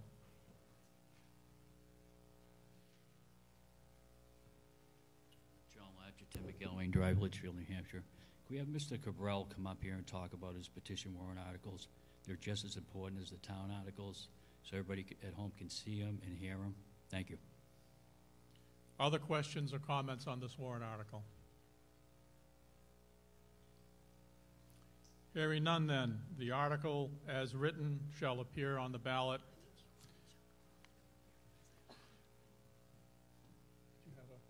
Yeah, I'd like to make a motion to reconsider Article 7. We have a motion to reconsider Article 7.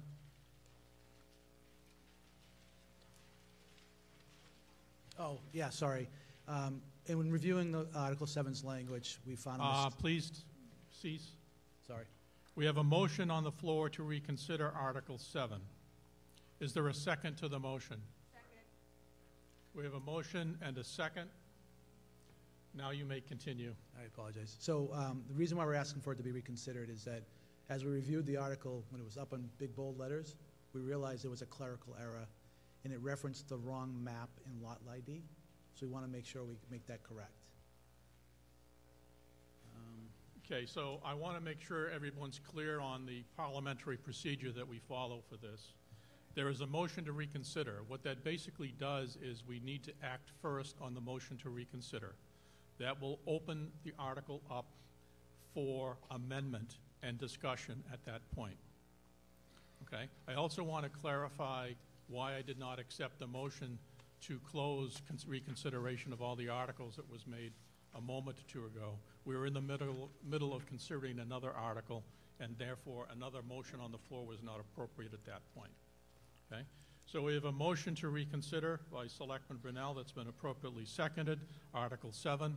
Article 7, to remind you, is to see if the town will vote to raise and appropriate the sum of $90,000 to purchase a parcel of land in the town of Litchfield described as Map 30, Lot 1 on Hillcrest Road for the purpose of making ingress and egress safety improvements to the transfer recycling facility and highway garage, and provide for future expansion of operational needs. This sum to come from the unassigned fund balance and no amount to be raised from taxation. The estimated 2019 tax rate impact is $0. Again, this was recommended by the Selectmen 500, as well as recommended by the Budget Committee 800. The motion in front of you right now is to reconsider.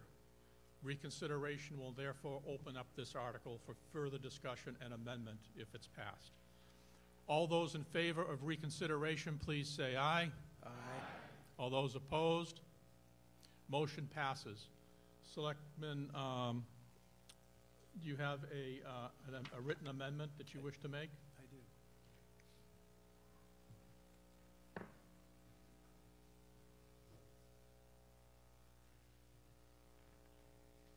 Can you please sign?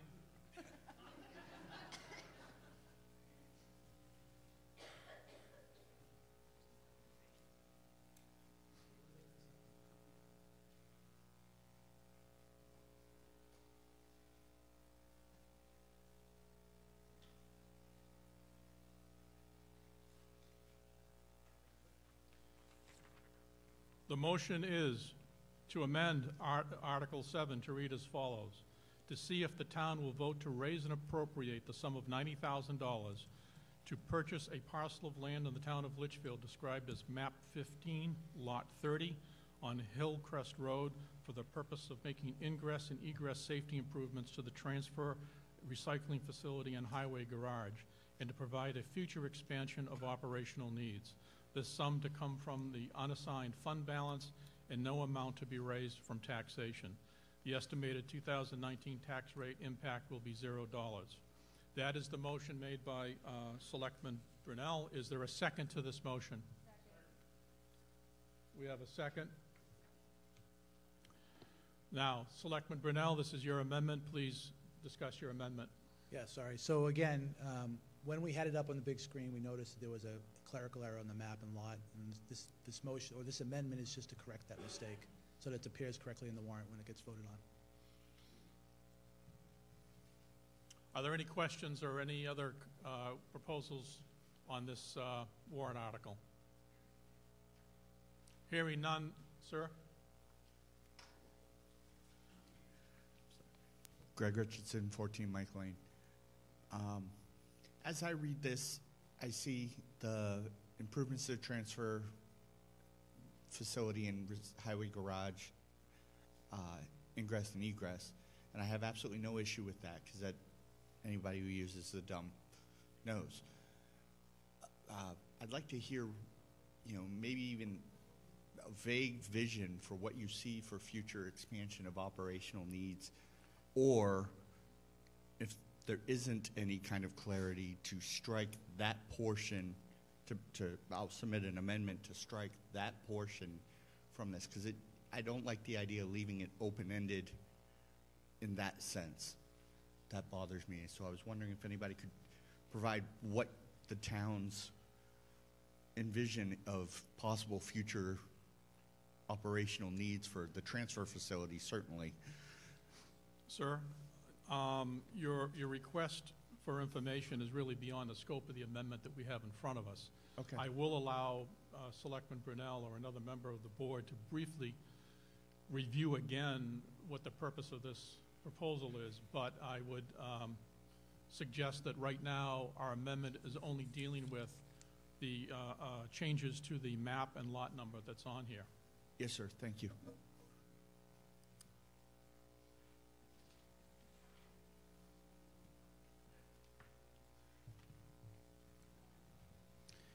So for the purpose of adding the wording of, we were just trying to clarify to the voters what the purpose of the land purchase was going to be for. So the primary purpose is to make safety improvements so that we can safely enter and exit the facility. And there are no planned expansions, but maybe one day there could be. So it was just there for, general description. Are there any further questions on the amendment that we have in front of us?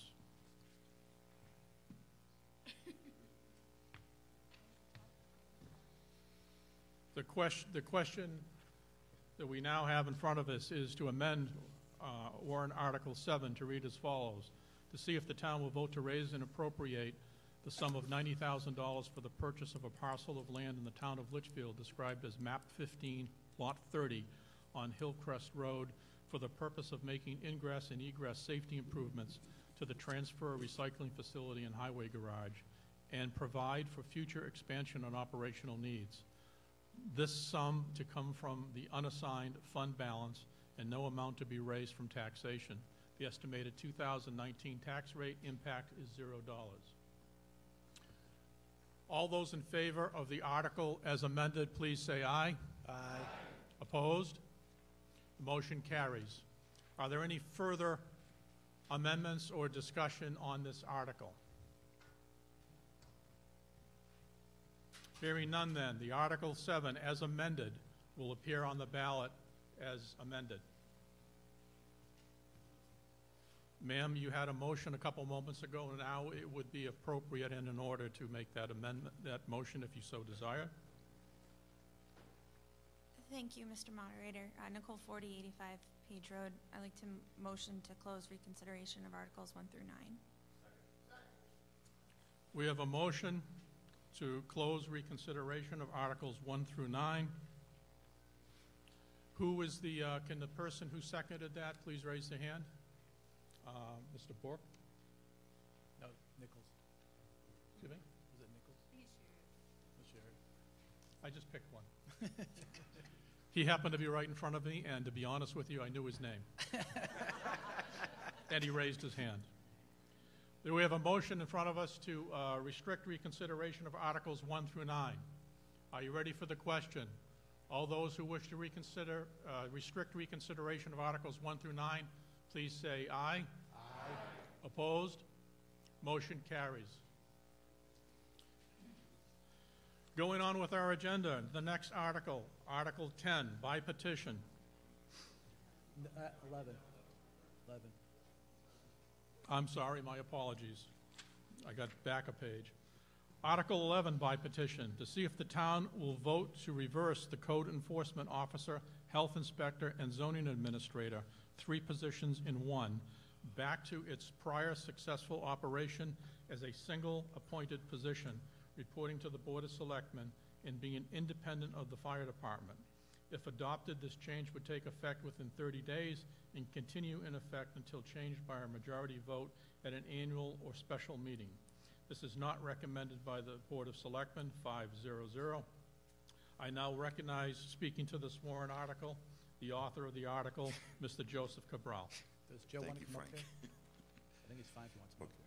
Purpose for this article, this is a full-time position, encompasses multiple functions, including building official, zoning administrator, and a health officer. Responsibility for administrative, inspection, and enforcement work in several capacities. The code enforcement officer position encompasses multiple functions, including building permit, inspections, which fall under the building official, zoning interpretation and administration, which falls under the zoning administrator, and a public health officer. This position ran effectively and efficiently prior to the Board of Selectmen making this unfavorable change without taxpayers' input. This position was held by someone with experience, dignity, honesty, and loyalty to our town, and this type of changes by the board just need to stop. When this town finds a devoted citizen like the one of our prior enforcement officer, we need to stand together and protect what I have. Our reason. This article was started when a prior code enforcement officer resigned from his position to reasons unknown per the Board of Selectmen and town administrator. There was a petition submitted with well over 200 signatures of Litchfield residents requesting his reinstatement. It is now 6 months later, and the residents have heard nothing from our Board of Selectmen after inquiring several times. They took this position and tried to move in a different direction that is not favored by the voters. We need to ensure fair and equal employment opportunity to our town employees. Okay. I now recognize, speaking to the warrant article, Selectman John Brunel. So, just a little bit of history. So, in 2013, the Board of Selectmen, we discussed changing the position to a part-time with no benefits due to the fact that there was no building going on in town. And there was a lot of discussion about it. I think, you know, on social media there was plenty of there was the YouTube video was posted with the meeting for anyone who wants to review it again. The board had a very long conversation about it, and we decided that we would not take any action in reducing our existing code enforcement officer's role, but we would actually add additional responsibilities. And those additional responsibilities were right in his wheelhouse as far as maintaining and helping us keep the buildings going and all the HVAC systems and so on. That continued. In 2017, in an effort to sort of improve services and to combine some other inspection services, we chose to move the inspection services underneath the fire department, which is done in several other communities of our size and not of our size. We moved it under that because we wanted to basically achieve where we had an inspector that potentially could do also fire and safety inspections and fire inspections in addition to building inspections. It seemed like that would be a good way to grow that role and not have the concerns when we have our down years for, having to go from a full-time, part-time kind of thing. The code inspector was fully, the inspector at the time was fully involved in all those conversations and agreed with them. We looked at having that inspector get his fire inspection certifications. We fully supported him doing that. And, the other change too, which was that role, as it was in 2013, was a department head role. It was a department head, a manager of one themselves. We chose to pull that function away and bring it under the management of the fire department because it made sense. So the position reported directly to the deputy chief under the general supervision of the fire chief. The incumbent was the previous building inspector was asked to obtain his fire inspector 1 and his fire inspector 2 certifications within a 2-year window. Again, our goal was to continue to expand that person's role within the town and serving in the community. The purpose of the restructuring was the purpose to, as I said earlier, it was to streamline the inspection services. In the past, when you had to have an inspection, you had multiple schedules to have someone come out and do it, whether doing fire, doing building, doing heat. So this idea was that the concept was one call, one service, all done by the same person, and managed under the same structure. So that was sort of the method we went through and the reason why we made those changes. So I'll certainly take any questions with regards to the petitioner's comments or our actions. Are there questions or amendments that wish to be offered by this, by the public for this warrant article? Chairwoman Couture.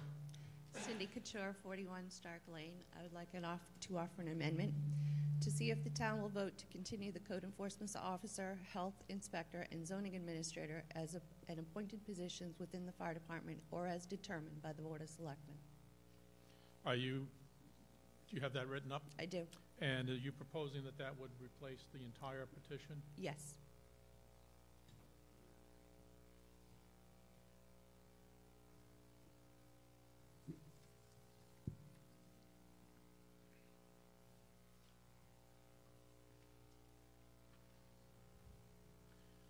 So the new wording, which would replace the entire petition warrant article, would be worded as follows: to see if the town will vote to continue the code enforcement officer, health inspector, and zoning administrator as appointed positions within the fire department or as determined by the Board of Selectmen.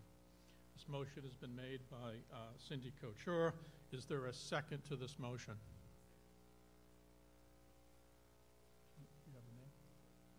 Okay, we have a motion and a second. Mrs. Couture, if you can speak to your motion, please. Thank you. This really speaks to what Mr. Spencer commented about the last article. It's confusing, it's wordy, it's not clear what the result will be, and there's not a plan that's attached to it. My amendment is to make it a simple statement, should we continue, and by voting yes, then the selectmen have their information that this is a plan that the voters will stand behind, or if people feel that it should not continue, then they would vote no, and that again would give the Board of Selectmen the indication of how the community feels, and it would give them a year then and put them on notice to develop a plan for what this would look like next election. But I do feel that the wordiness of the article makes it unclear, and that this actually simplifies it and makes it easier for people to weigh in. Are there any questions or any thoughts on the proposed amendment?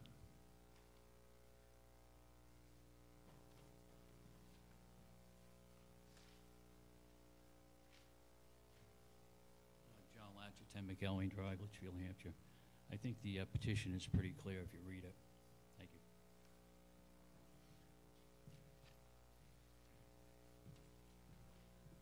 Further questions? Mr. Spencer. Bill Spencer, Cranberry Lane. I happen to agree with Mr. Couture that it does clarify the whole question, and a yes or no vote really tells the selectmen what the town wants to do.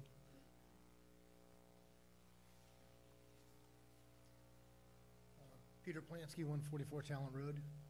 The article is such that the selectmen do not recommend it. By basically turning it around, that recommendation may be confusing to the voter. Anytime there's a change or deliberative session to a warrant article, Yep. then the boards can reconsider their position on that. Okay, thank you. So you would see on the ballot, either they support it or don't support it as, if it's accepted as an amendment. Ma'am? Carrie Douglas, 9 Pheasant Street. Well, first I'm going to ask for clarification. If adopted, the original one states, if adopted, this will change within 30 days. It's my understanding that this is an advisory, so that really, it doesn't matter anyway. So no offense to how it's written, it's just, it's not legally binding. So striking that and just reading it, you're asking whether or not we want to go back to the way we were, or do we want to continue with a new plan? I don't think that it's a confusing question. I think it provides voters with an opportunity to know what their options are, because you're saying, do we want to go back where we were, or do we want to stay where we are? If we just ask, do we want to stay where we are, we don't know what the other option is. So to me, I don't see a problem with the original one. A yes is, I want to go back. A no is, I don't support going back. I want to go to the new plan. So I appreciate the concern about the wordiness and the confusion. I just think that most people will understand the basic English in which it's written. Thank you. Further questions on the proposed amendment? Hearing none then. Are you ready for the question? The amendment will read as follows. It will replace the entire petition and will read as follows. To see if the town will vote to continue the code enforcement officer, health inspector, and zoning administrator as appointed positions within the fire department or as determined by the Board of Selectmen. All those people who are in favor of this amendment, please say aye. Aye. Opposed? No. Okay. Show of hands. All those people who are in favor of it, please stand.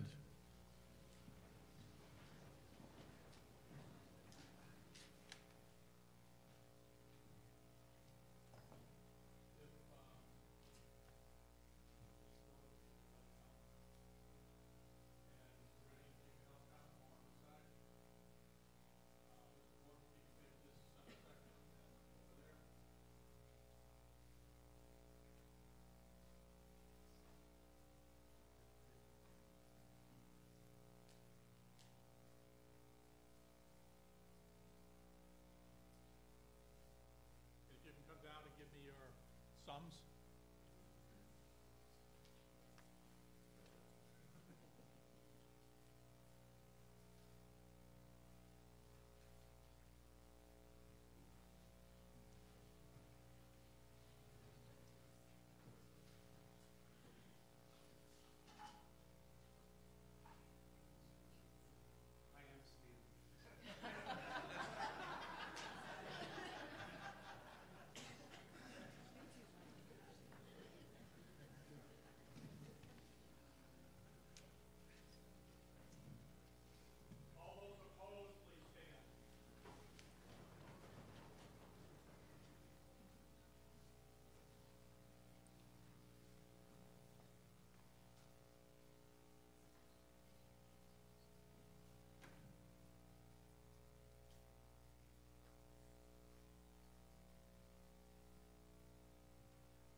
The motion to adopt the amendment passes by a vote of 44 to 37.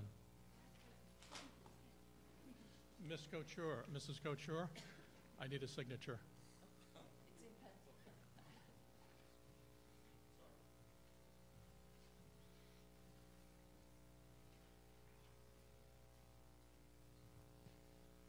Are there any further questions or proposed amendments on this amended motion?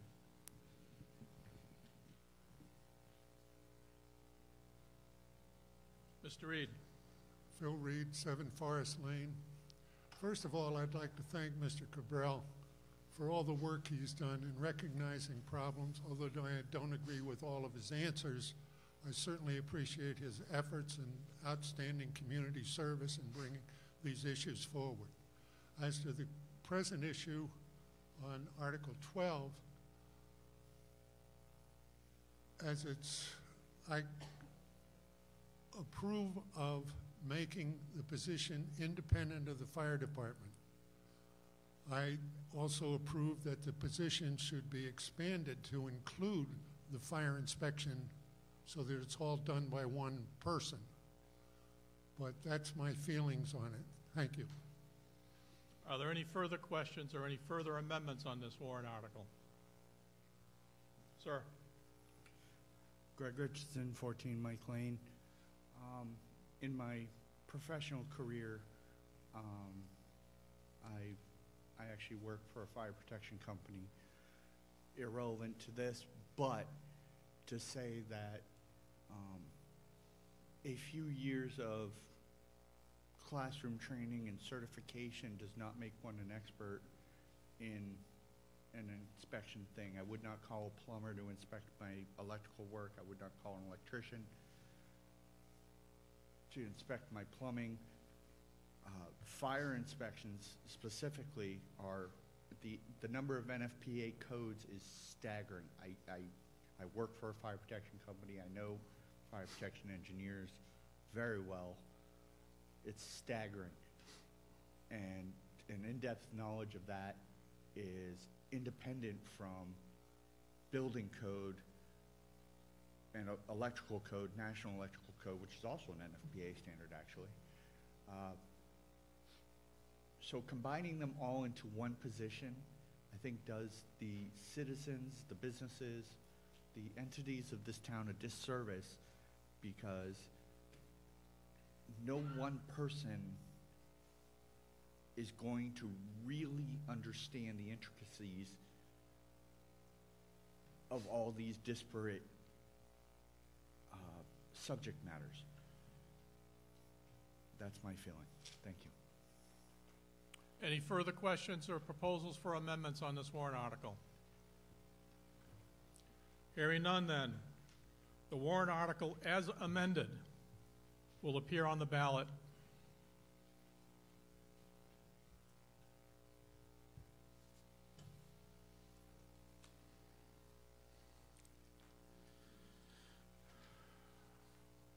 Warrant Article 12 by petition, to see if the town will vote to discontinue the appointed office of highway agent and to authorize the town to elect the highway agent. The current highway agent shall continue to hold the office until the 2020 annual town meeting election, at which time the town will elect a highway agent. If adopted, the authority of the town to elect the highway agent shall continue in effect until changed by a majority vote at an annual or special meeting. This is not recommended by the Board of Selectmen, 5-0-0. I now recognize, speaking to this warrant article, the author of the article, Mr. Joseph Cabral. I wish to adopt an elected position for our road agent. This ran more effectively and efficiently having our road agent working as an elected position. My reason for this petition: when this position was voted on to change from elected to an appointed position, it passed by a very, very small margin. Many voters feel this position will run much smoothly as an elected position. This will also help to ensure fair and equal opportunity. What I would like to see happen is for us to have a form a committee, one board member, one budget committee member, department head, and 4 residents. And when you have resumes submitted, and the committee will then perform background checks, interviews to conform.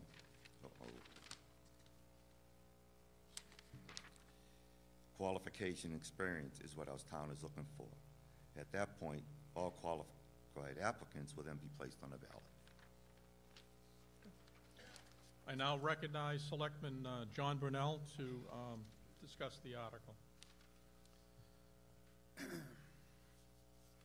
I think anybody's, I've had several conversations about this topic in the past few weeks. And when the original petition was presented, I think I pretty much spelled out my case. It's the board's opinion that this would take the town backwards.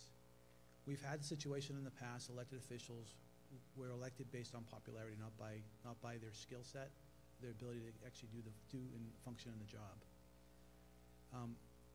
Today, an appointed position is subject to our personnel and town policies. Elected positions are not. We have no say in who can put their name on the ballot, and as Mr. Cabral recommended, a committee to decide who can go on the ballot is not something that we can do. Appointed positions might meet minimum job descriptions or job requirements. A road agent is a specific skill, needing to understand highway construction, heavy equipment machinery operations and so on, and also be a department head and run a department that is one of our largest budget items we have. It's important that we actually be able to find qualified candidates. Someone elected is not something, we can't guarantee qualification. We can't guarantee that they have the qualifications. We've had past history where we've had failures in the highway department because the person in the road agent's position was not capable of doing the position. For other reasons, who knows? Just couldn't get done.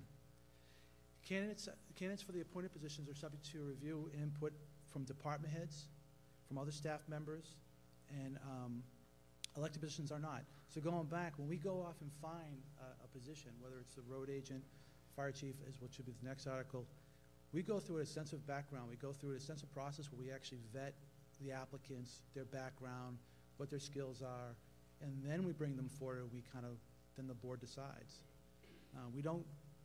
It's not done by the board per se, right? The board has the final say, but we use other experienced people to provide us those experienced candidates.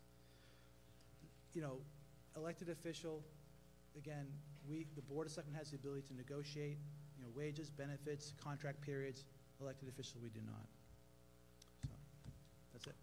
Are there any questions, proposals for amendment on this warrant article? Mr. Reed. Phil Reed, 7 Forest Lane.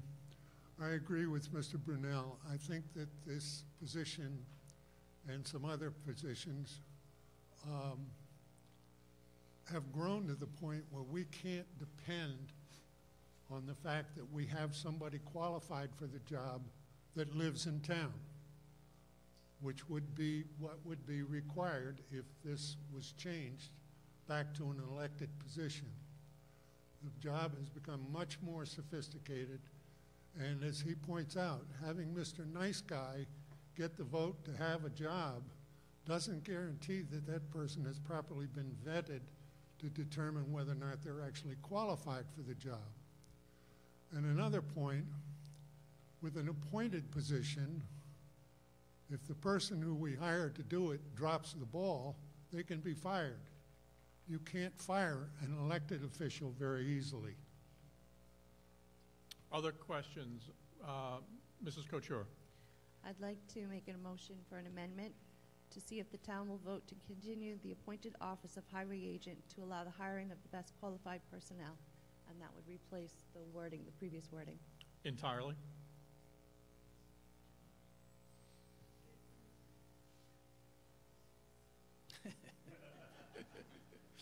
In pen this time.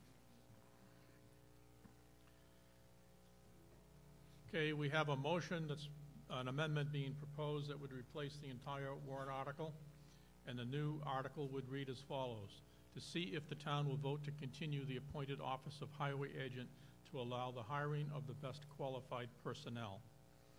That's a motion by Mrs. Couture. Is there a second to this amended? We have a second. Mrs. Couture, you're authorized to speak to your amendment. Thank you. Again, it just simplifies the wording. The intent is the same, to have people weigh in on whether they like this process or they would like to do something different. Are there questions or comments on the proposed amendment?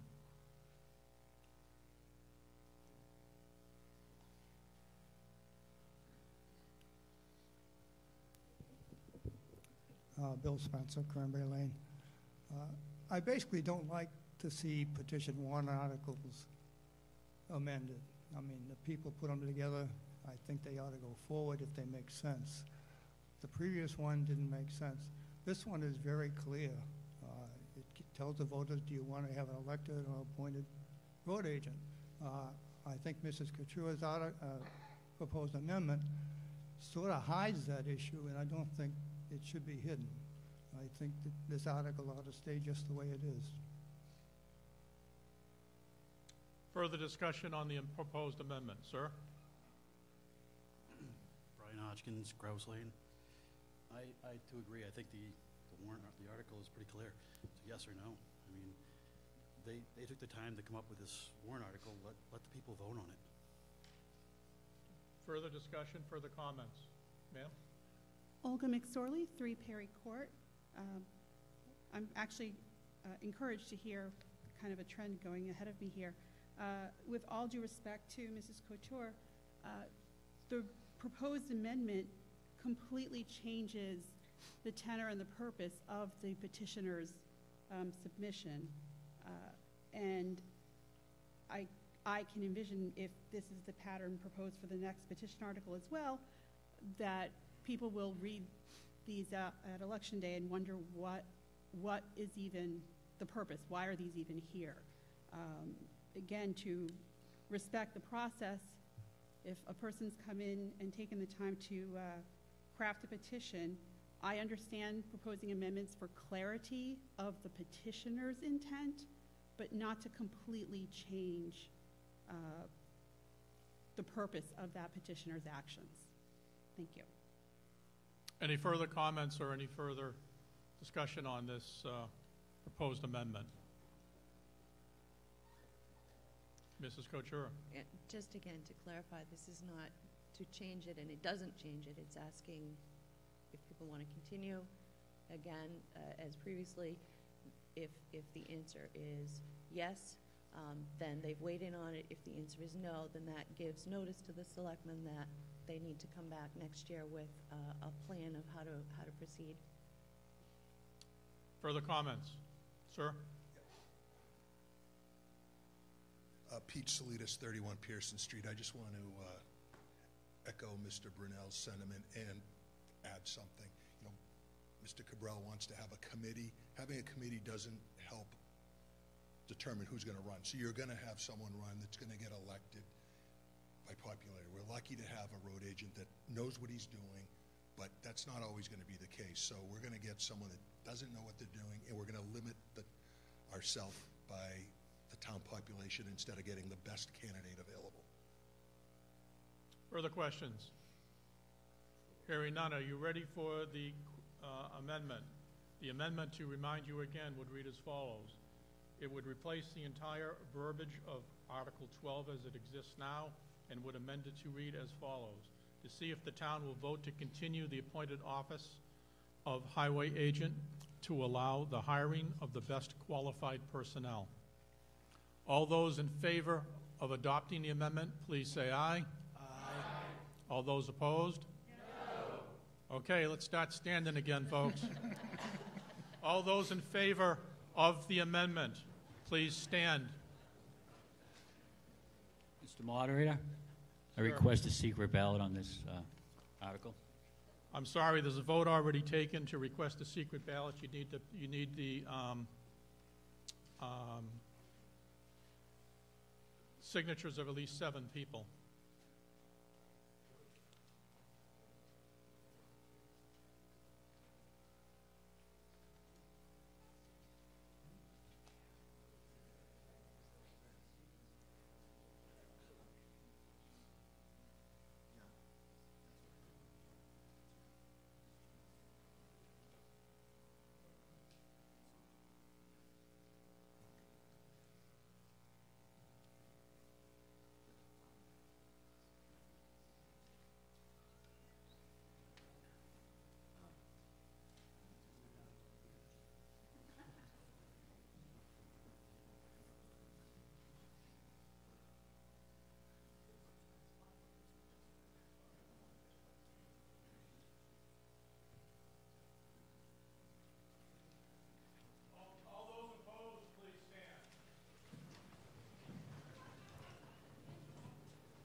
You got the people up here. The results of the vote, the motion to amend the article fails by a vote of 43 yeas, 44 nays. Are there any proposals for amendment or any further discussion on the article? Sir? Thank you. Mr., I don't know how to address you all collectively, but all of you, if we can sense the pattern of these petition articles, it's that we as the town want a voice in the hiring, appointing of certainly senior positions in the town. I don't care about every person that's a town employee, but some of the senior positions in the town, the hiring or appointing or how they got there seems to be a controversial matter.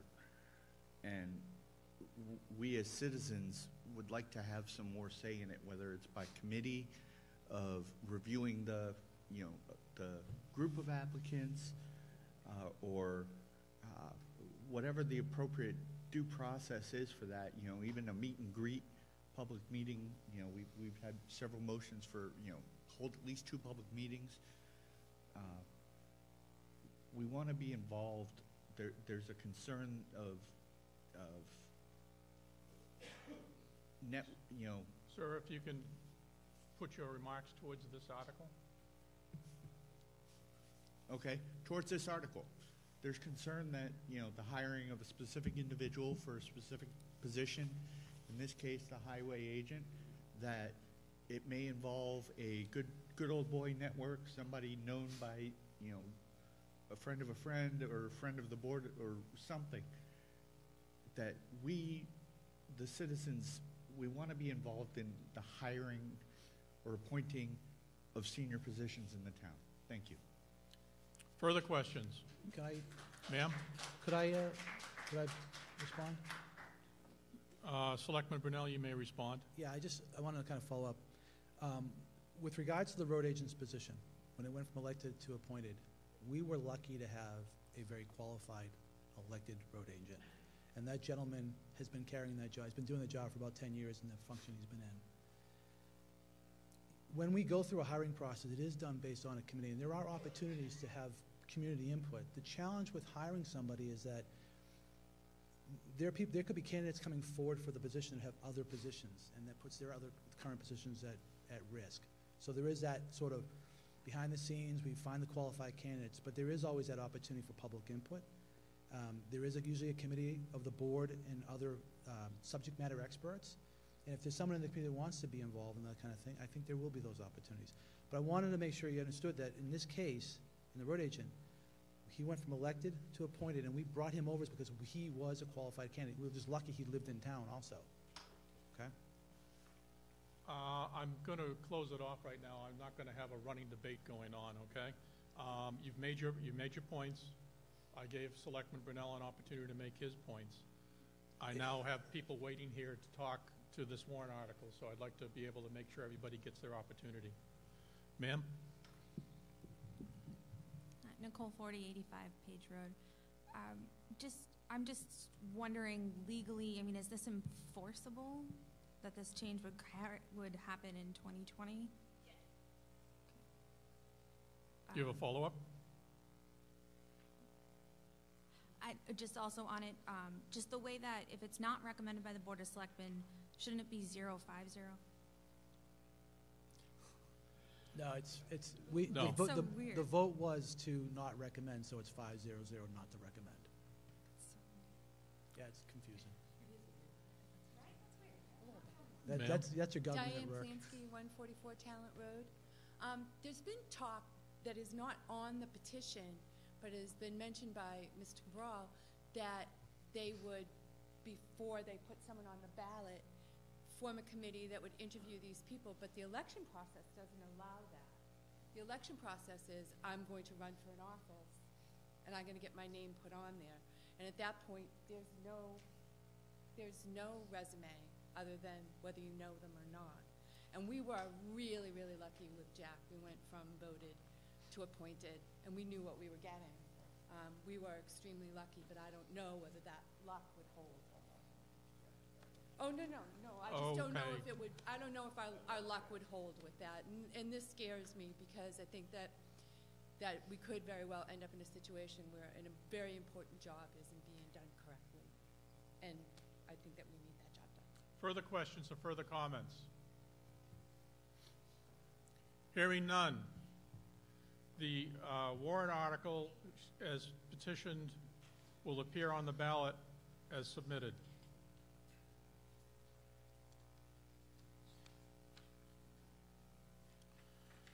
Warrant Article 13.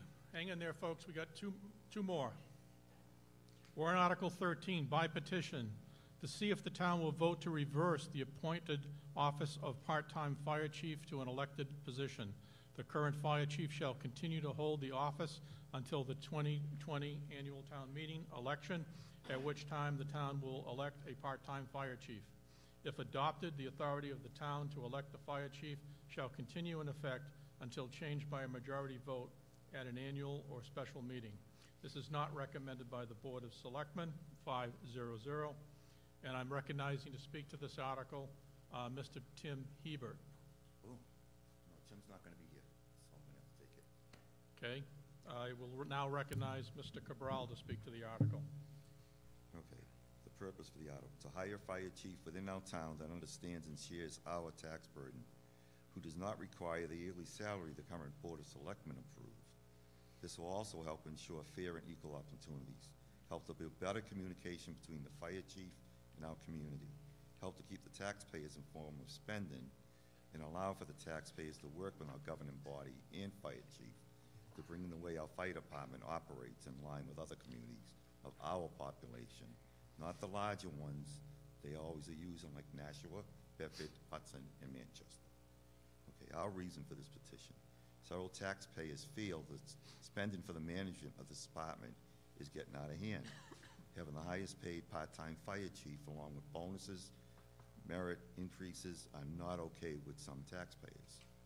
Taxpayers want transparency with this department and, more importantly, spending. We live in a community of 8,400 people, taxpayers, and they don't want to be compared to Milford, Bedford, Nashua, or Manchester. Comparison is not necessary. Taxpayers know what they want and what they need. It shouldn't take the Board of Selectmen having costly MRI studies to figure that out. Open concept meetings with our board,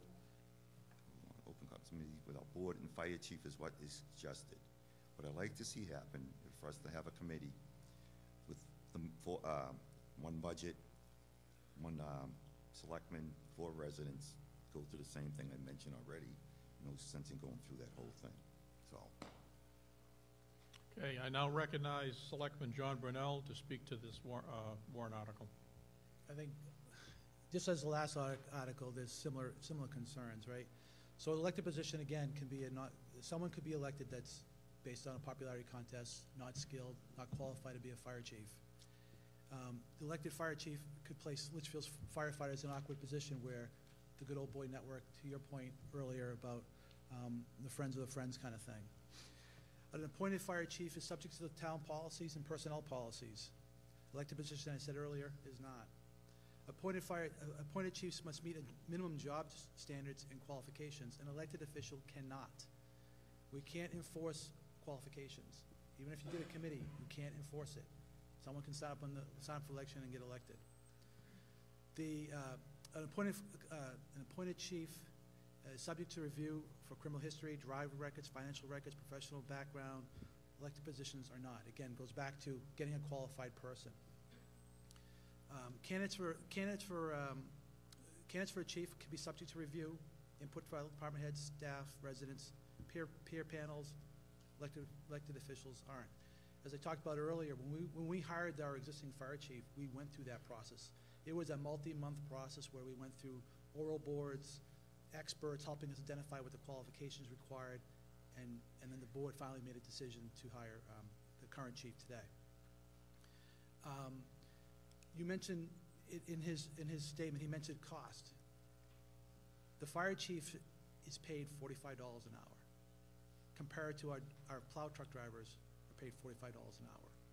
I just say that to give a little bit of reference. Selectmen can same thing, selectmen can negotiate wages, benefits, and, the contract period for a fire chief. Again, as I said in one of the previous article, it's the board's position that sets us backwards. We need to make sure that we always have the right person in the job. We can't go, elected year of 3 years of a candidate who can't run a department and can't operate this critical department for the town. Are there any questions or amendments to this proposed article? Mr. Spencer. Bill Spencer, 9 Cranberry Lane. Without thinking about whether it's good or bad to have appointed or elected, I'll speak to the petition, which says, what do we want to do? Do we want to change or not? I think this particular article is just as clear as the previous one we voted on, and I would hope that it does not get amended such it is not as clear to the voters as it is as presently stated. Are there further questions or amendments that are requested for this petitioned warrant article? Sir? Comments? I have a couple specific ones. Excuse me. Good catch. And this is probably, my first comment probably goes to the town council representative. There's various kinds of background checks. Positions of public trust is one that would come up to mind that probably the Board of Selectmen would be subject to. Maybe not, I could be wrong. But that, there's background checks that you could do on anyone. So a background check on people, there's all kinds. And it doesn't seem unreasonable that What's your question, sir? That you could do it on an elected official, right? No, you cannot. You cannot do a background check on an elected official. That surprises me, but I'll accept that answer. Thank you. My next question is for qualification requirements or qualification criteria to hold an elected position. I don't mean to start any political controversy here, but there are qualifications to run for the President of the United States. He has to be a natural-born U.S. citizen. He has to be above a certain age. So there are statutory criteria that must be met to hold elected positions. There's precedent for it. There are no statutory criteria to hold the position of elected fire chief. I'm sorry, what, sir? There are no statutory required criteria to hold the position of elected fire chief. Okay. Is there provision that we could define criteria, qualification criteria? No. If it's an elected position, anyone can run. Okay. Thank you. And then for the actual qualifications part of it, again, my professional experiences with, I've done firefighting, but I'm not a firefighter. I've done fire protection engineering, but I'm not a fire protection engineer. Is the position of fire chief, is he an administrator, or is he a scene commander, or is he both? Both. He's both. Okay. If he's both, then he has to have qualifications without question to me. If we're talking and if we're talking about making him, for example, a department head administrator who, with some responsibilities to ensure things happen, that he delegates to people who know how to do those things, then I don't care about his qualifications as much, right? Do you have a question? Or my question was answered, but I followed it up with my comment of how I view his position. I personally suggest maybe you consider that the department head be an administrator with a operational responsibility of somebody below him that is required to be the qualified person. That's my opinion. Thank you. further comments or amendments? Ma'am? Nicole, 4085 page. I think with part of this, it's also what we need to see is, why isn't there a petition about the police chief or other similar positions. If we're going to just keep going, if the idea is that that the voters want more say in what's going on, then we need to come out, either go to meetings. There are many opportunities to get involved in Litchfield and have your opinion heard. You can email the chairs of the Board of Selectmen, the Budget Committee, the school board. If there's ways that people want to get involved, I think that's great, and I fully support that. I just don't think electing these positions is the best way for what's going to go forward. And just to think about, maybe why it's only these couple positions and why not other positions. If it's really about, no, the voters want more say and we want to be able to elect them, well then wouldn't we be asking for much more than this? So just look into it and think about it. And if you would really like to get more involved, there are many ways to do that in this town. Okay, thank you. Are there further comments or amendments on this warrant article? Sir? Jeff Knoll, 28 Wren Street. The petitioner and the author of the petition wrote it himself that he would like to see a committee put together to look into the credentials of the proposed elected fire chief. There's nothing that we can do to create that before a person's put on the ballot to become a fire chief. If we elect a fire chief, anybody in town who says, I want to be on the fire department, be the fire chief, can put his name on the ballot and win. He's putting the lives of every resident in jeopardy by doing that, not knowing what he's doing as a fire chief, not to mention all the men and women on the fire department who put their lives on the line every day for this town. I'd just like to say, for the people who want to vote for this change, keep that in mind, that you're jeopardizing everybody's life. Further comments or amendments? Sure, good morning. Ed Glancy, Lund Street. I just wanted to follow up. Jeff actually stole some of my thunder, but at the end of the day, I've been on the fire department for 14 years and a resident of town since '99.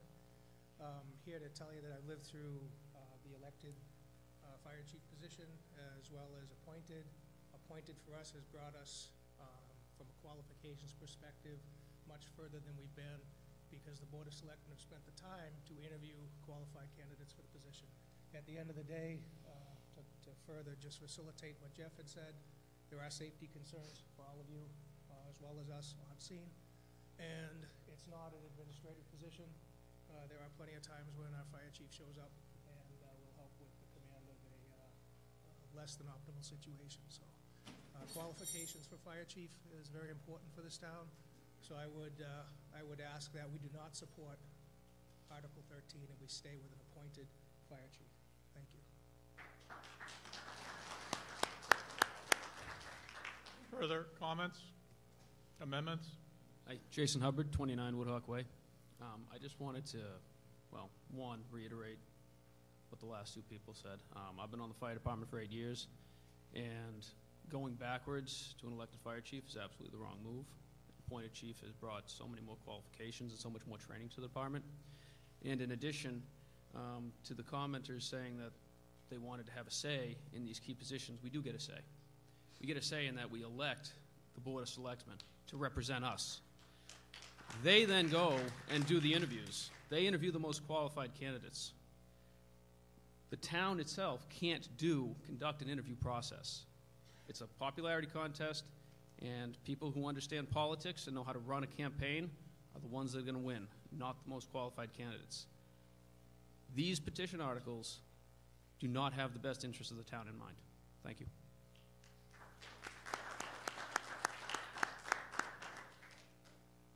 Good afternoon, Doug Nickel, 44 Robin Ave. I'm also your full-time deputy fire chief.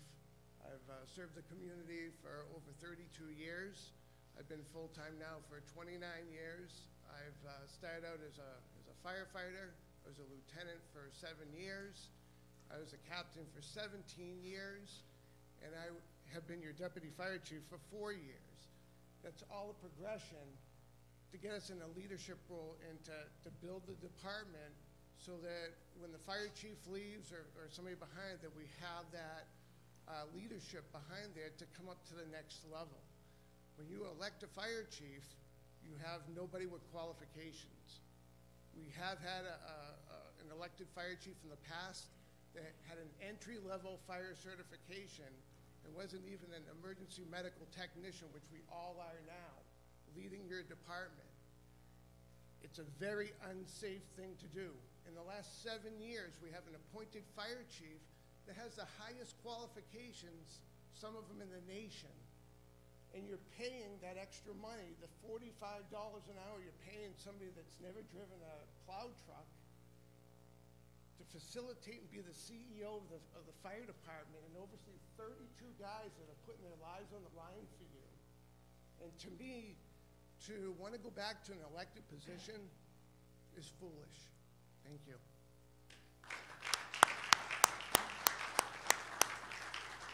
Brian Kimball, 10 Garden Drive, Litchfield. I fully support the appointed fire chief. I put my life on the line every time the tone goes off. I've been sworn to protect you guys. I can't support it because I want somebody that's going to be behind me, you know, with the highest qualifications possible. Thank you.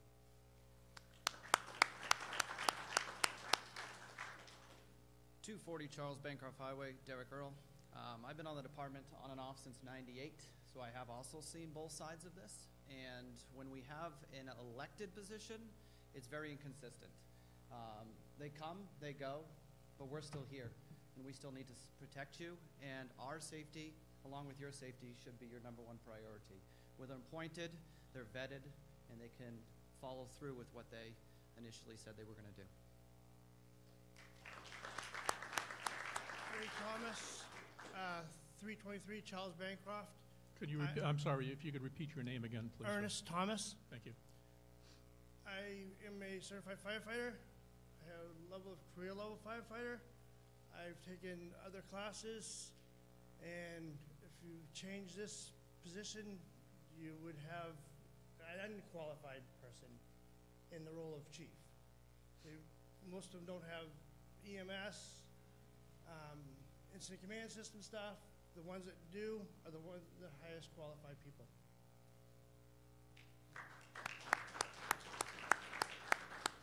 John Travis, 2 Center Street. I've been on the department for 20 years. I'm your part-time deputy fire chief. Hello, everybody. Like I support, as you can see, everybody supports this, and Warren's been on the longest. But like Doug, I've been through 4 chiefs since I've been here, and this one by far, we are safer. You are safer. We are better trained, so you are safer. And I do not support an elected position. It just doesn't work. Like Firefighter Earl said and Lieutenant Earl said, they're not here anymore, but we all are. So please don't support this.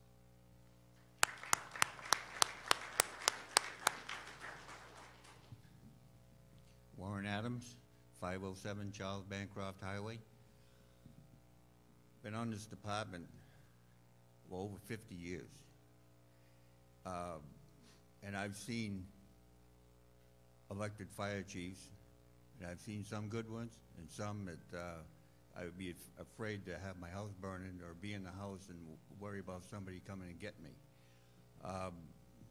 The chief you have now has been well vetted, and he comes with the highest qualifications that any chief could come with.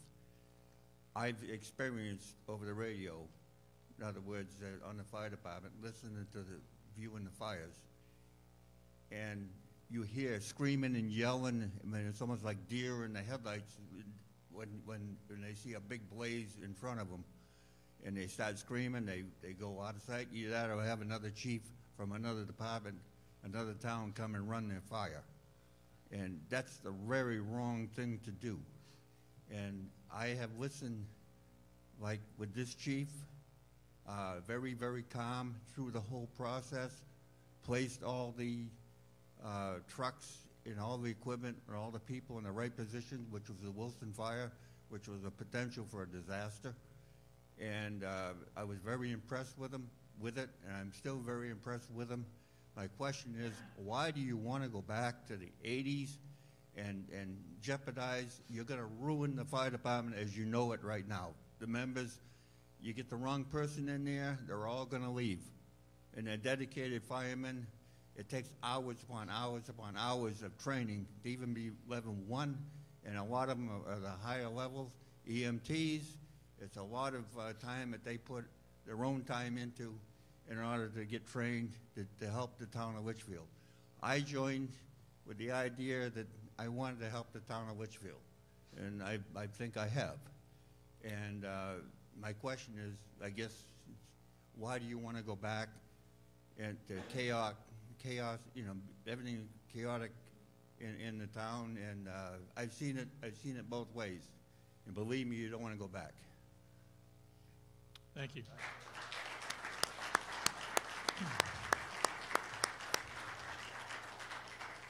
Are there any further discussions or amendments to this article? Mr. Moderator, if you might indulge me. My name is Frank Freutzler. I am your fire chief and have been for 7 years. And I'd like to, if I can, just speak to a couple of the comments that were raised by the petitioner. Tax burden. No, I am not a taxpayer in this community, but I am a taxpayer and have been for over 30 years in other communities. I understand it. My salary is what it is. You've heard the comparison to the plow drivers. I hold a lot of certification. I've been a fire chief for well over a decade. That's what I bring to this community and to this department. Communication. I find very interesting because the little communication I have coming in, phone calls, visitors, emails, I've always addressed in a very timely manner. The petitioner has never once come to see me, called me, or emailed me regarding any concerns. Spending. In the 7 years I've been your fire chief, I've never once exceeded my budget. In fact, turned back well over $10,000 in most years of the budget. So I'm not sure where the excessive spending comes from. Operationally, I can't speak to that because there's no, we meet industry best practices, NFPA standards, state requirements. As far as comparing us to other communities, I can't speak to that without more detail. Transparency, I'm as open a book as they come. My door's always open. Again, if you've got questions, you've got concerns, come see me. If you don't like what I'm doing, you've got the opportunity to go to the board. They can terminate me. But as an elected fire chief, they have no control. Thank you, Mr. Moderator.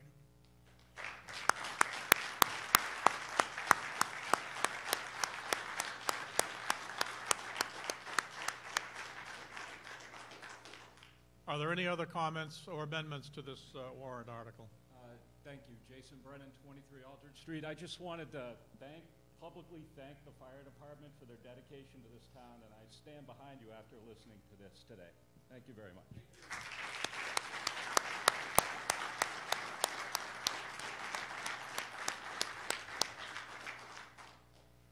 Are there any other comments, questions, or any offered amendments to this warrant article? Hearing none then, the warrant article as written will appear on the ballot. Moving on to Article 14, to see if the town will vote to dissolve, or to see if the town will vote to discontinue or dissolve the town administrator position. If passed, this will take effect 30 days from the 2019 town election. This is not recommended by the Board of Selectmen, 5-0-0, and I recognize Mr. Joseph Cabral, the author of the article, to speak to his motion.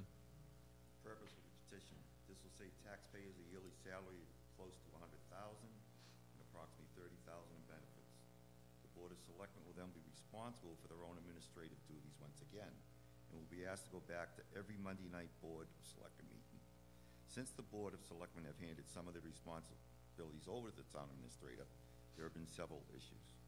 Our reason for the petition: this petition is a costly position for our town. The Board of Selectmen should be able to find a better way to lower the cost of handling clerical duties. For years, our Board of Selectmen were responsible for doing what the town administrator is doing now. Remember, this town administrator position passed with a very narrow margin, 830 to 808. We weren't sure then and are now seeing the disruption this position has caused over the last 3 years. It is clear to me, and it should be clear to the people that we're uncertain, this is not a position we need for our town. This arrangement with the town administrator working with the Board of Selectmen need to be dissolved. It is felt this position has not benefited our town and in many ways has hurt us. Please, if you don't agree, just ask around. And I'll recognize Selectman John Brunel to speak to this petition warrant article. I got to phone a friend. When did we hire our first town administrator? I forget. I was on the board. Frank, you're on the board, right? 2010, right? About 2010. So as the petitioner said, the last 3 years, this position's been around for 8, and we've had 2 town administrators. A town administrator is someone who is professionally educated around local government. You have 5 lay people who don't understand 100%. We're learned. If you've been doing it long enough, you kind of learn it. But we don't understand the intricacies of the law, government accounting, and just being available to manage our departments every day. This person's role is to help us with that day-to-day management. In the past, we've had an administrator. We've had a clerical secretary to help us. So removing the town administrator does not reduce the burden on the tax base, as you say. We now have to bring somebody in to continue to do that role. We can't operate 5 folks who have full-time jobs outside of the regular schedules we have for the town.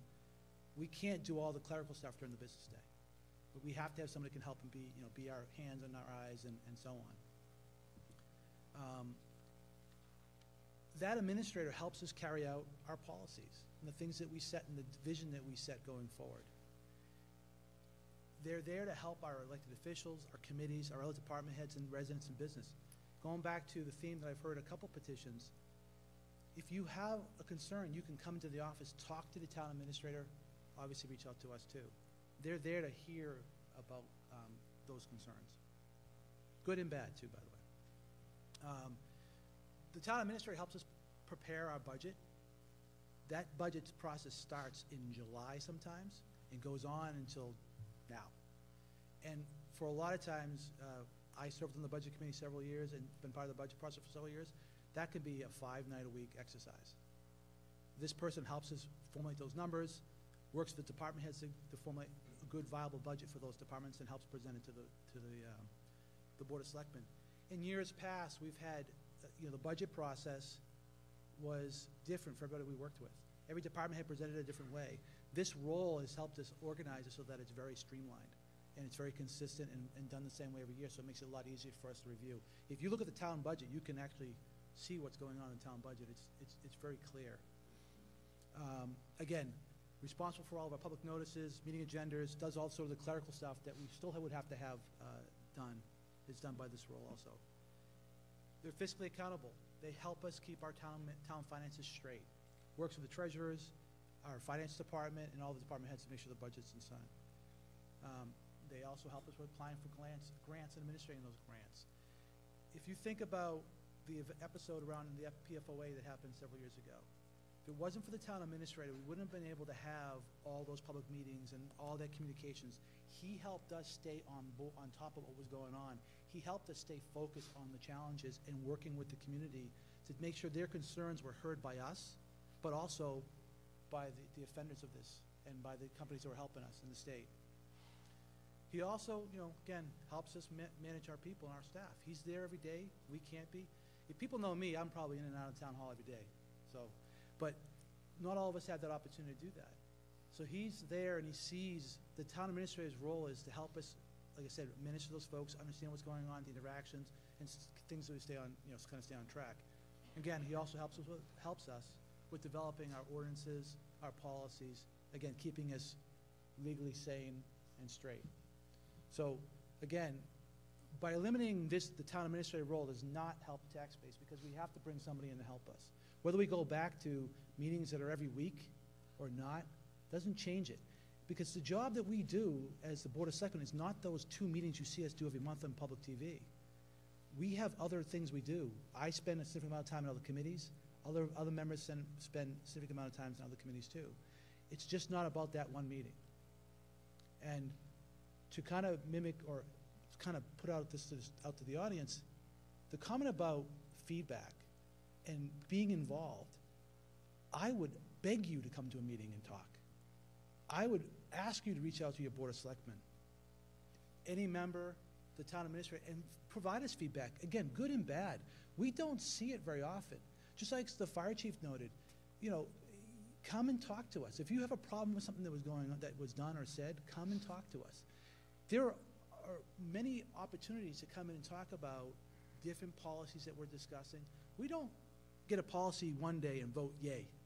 We typically get a policy, we review it, we talk it through publicly, and then we vote on it, right? So there's lots of opportunities, but it does mean the public has to come to a meeting or reach out to a member and share their opinion or their feedback. So again, this doesn't help the town. This drives us to go backwards. There are a lot of things that didn't happen in the past. And in the 8 years that we've had a town administrator, we've been very successful in maintaining our budget, maintaining our process, everything that we do, and staying on track on our vision and our policy set. So I'm open for any questions. Are there questions or amendments to this petition warrant article that the public may have? I just have a question for town council. State your question, Mr. Latchiter. Okay.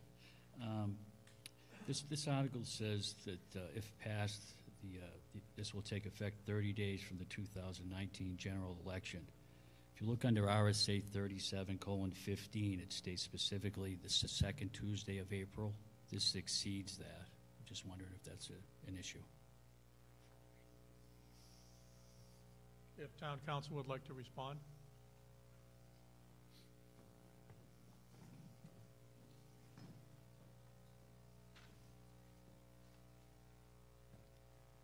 RSA 37 deals with town managers.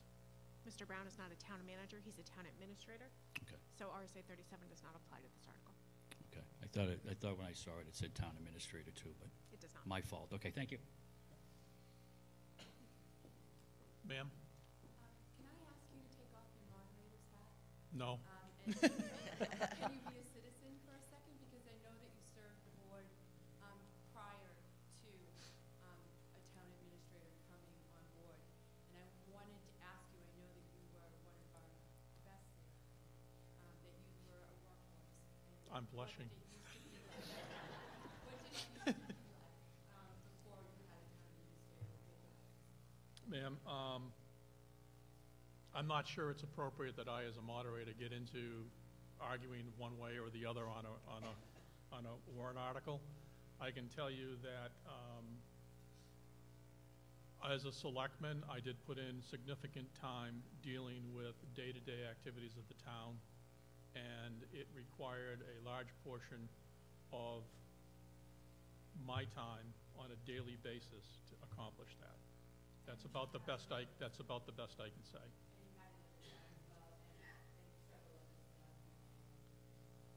That's correct. I don't recollect. No, I think it's $2,000 or $1,200 or something along that line per year.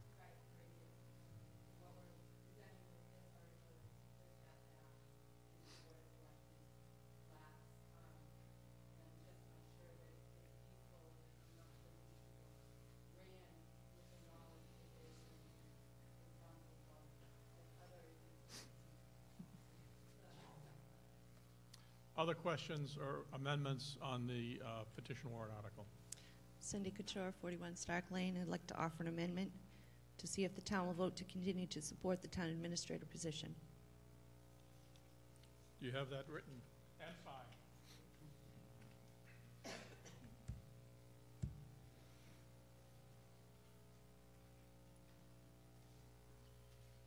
Mrs. Couture, just so that I can make sure I understand, is it your intention that the wording you've submitted as an amendment would replace the entire wording of the current petition warrant article? Yes, sir. Okay. So the amendment that we have offered is to see, it would replace the entire wording of the existing amendment as it sits now, and it would read, to see if the town will vote to continue to support the town administrator position. Is there a second to this amendment? We have a second by Mr. Spencer. Mrs. Couture, you're authorized to speak to your motion. Thank you. This turns the negative into a positive and asks to continue it. Well, my main concern is the 30 days. If this stands as it is by the petitioner, in 30 days we will have chaos, because I don't believe there's a plan in place that can, that 30 days will allow a plan to be developed that will meet the needs of the community. So my concern is to take out the 30 days from the town election. It still allows people to weigh in on whether they support the town administrator position or not. Okay. Are there any comments or questions on this amendment?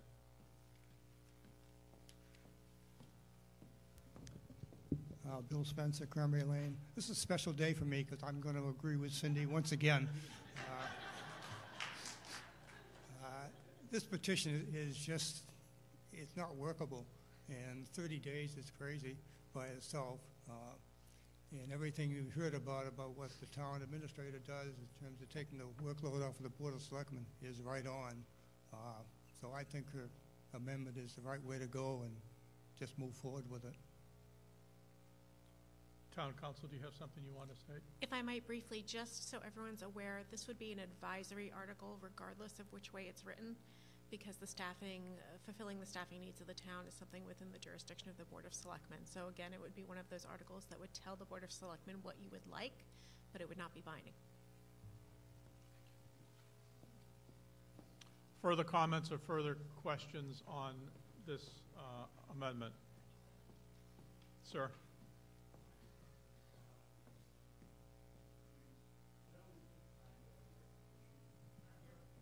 Can you speak into the microphone, please? This gentleman took the time to make Not a that petition. much. I'm just saying, give people a chance to vote on it. Why change the whole thing? It's sitting here, right here. If someone else wanted to make a different position or petition, then they should have. He took the time to write the petition. Whether you approve or are for or against it, give the town a chance to vote on it. Are there further comments or questions on this amendment? So, Pete Salidas, 31 Pearson Street. So I had, people coming up saying, give people a chance to vote. He put together an amendment. It only takes 25 signatures to get an amendment. So it's not like there's a lot of people agreeing with it. Every petition article has taken us back to the 70s. The way Cindy has it written out, that would be, supportive of Troy. Troy's done a great job. We can't manage a $6.7 million budget on a part-time basis. And I know you're going to disagree, but that's my stance. Further comments or further questions on this amendment? Carrie Douglas, 9 Pheasant Street. I'm actually going to agree with Cindy on this one. So I'm with Bill. So that's kind of crazy. Go for the lightning bolt. I know, right? So my position is this. If you put I agree that 30 days is a concern, because if people vote for this, they're going to expect that in 30 days the position is eliminated. That's not feasible. It can't happen. We're setting up expectations that just cannot be fulfilled. I think that by voting to support it, we're giving the input, yay or nay. My support, I can talk to what my vote would be on it anyway, but I think for the amendment purpose, I think that it makes sense to remove the expectation that the position is eliminated in 30 days, because it's not possible. And then I will speak to my support later about what I would do on the actual vote. Thank you. Further comments? Sir? Just as to speak from what that other person said, if it only takes 25 people, they should have their voice heard. I mean, like I said, it's a yes or a no. You don't have to support it, but you shouldn't be changing what the person that took the time to write it out is. If you don't like it, don't vote for it. Further comments or questions on this warrant article amendment?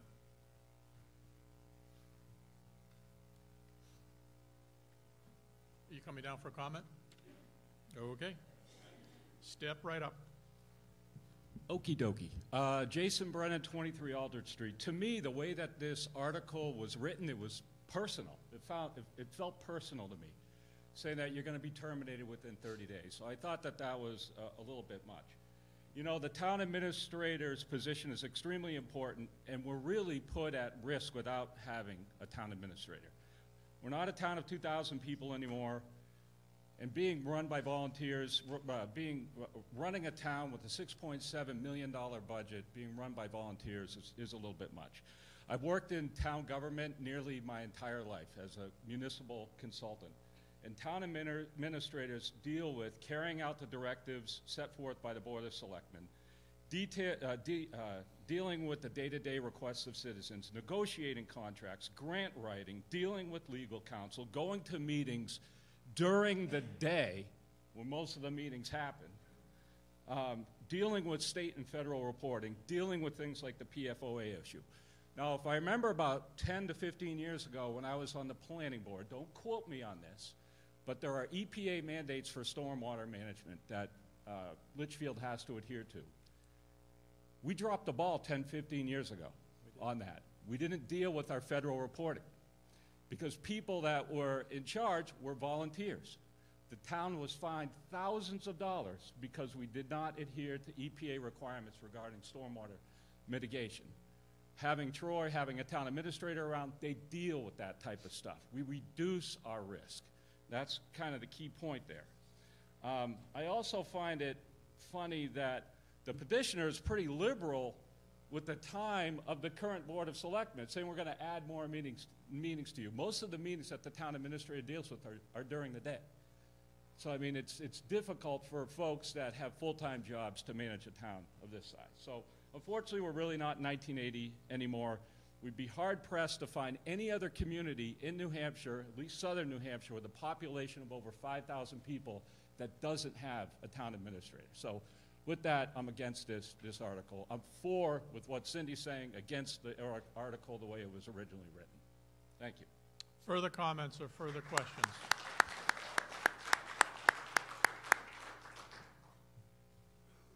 Hearing no request for further comments, we will now go to the vote. The amendment that we have in front of us would replace the existing wording with the following: to see if the town will vote to continue to support the town administrator position. All those in favor of the amendment, please say aye. Aye. Opposed? The ayes have it. The amendment passes. Are there any further amendments or questions on the amended petition warrant article? Sir. Greg Richardson, 24 Mike Lane, or excuse me, 14 Mike Lane. I've dealt with Troy in a professional capacity. I've dealt with him in a personal capacity. Full disclosure, Joe Cabral is actually my father-in-law. My objection, and I don't really need specific numbers, but you know, I admit this was information given to me by my teenage son, is that our town administrator, with a $6.7 million town budget and a population of about 8,000 people, has a salary that approximates the salary of the New Hampshire governor. I disagree with that. You don't have to tell me if that's literally true, actually true, or even, but I would appreciate at least a, is that close?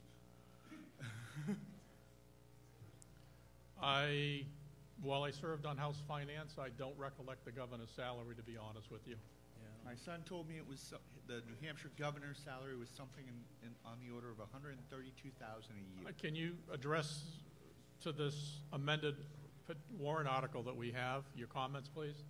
My comment is it worth?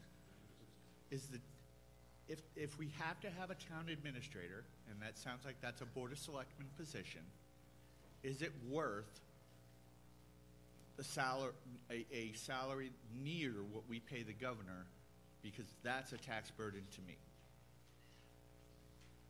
Thank you. Further comments or questions? Jason Brennan, 23 Aldrich Street. In regards to Mr. Richardson's statement, Atkinson, New Hampshire, town administrator salary, $95,000. Population, 6,000 people. Northfield, town administrator salary, $90,000. Greenland, $82,000. Wyndham, $130,000. Londonderry, $112,000. Concord town city manager, $197,000. Dover, $150,000. Portsmouth, $164,000. Durham, $179,000. Londonderry assistant manager, $90,000. Hudson, $124,000. Wyndham, $119,000. Merrimack, $135,000. Bow, $110,000. Hollis, $91,000. Point of reference. Further comments or questions? If you can introduce yourself, sir. Steve Perry, 5 Lidston Lane. I had the luxury of working with our current and our former town administrators. I was on the board of selectmen through both of these types of situations, where we didn't have one and when we did. And you can take me to the bank on this one.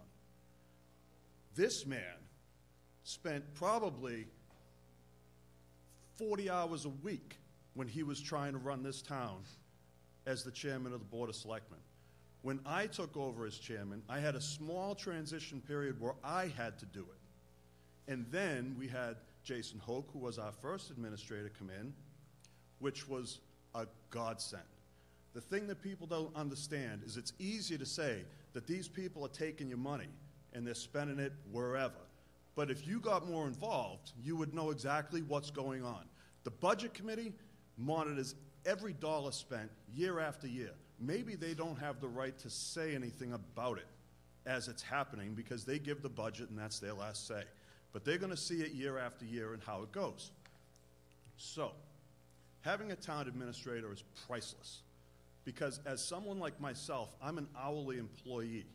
When I was doing this job, the pittance that I was paid, $1,200, I think it was originally $1,600, and we took it down to $1,200 when we put an administrator in to try to ease the burden, okay? I can tell you that with an administrator, that selectman position done correctly is a 10 to 15 hour a week job. So it's not one meeting that lasts 2 hours. It's not one meeting that lasts an hour and a half. It's multiple meetings for other boards. It's doing the job here. It's doing all your research, going through all the documents, and that's to serve the town people correctly. I fully support keeping Troy Brown in the position he's in and keeping this town with a town administrator.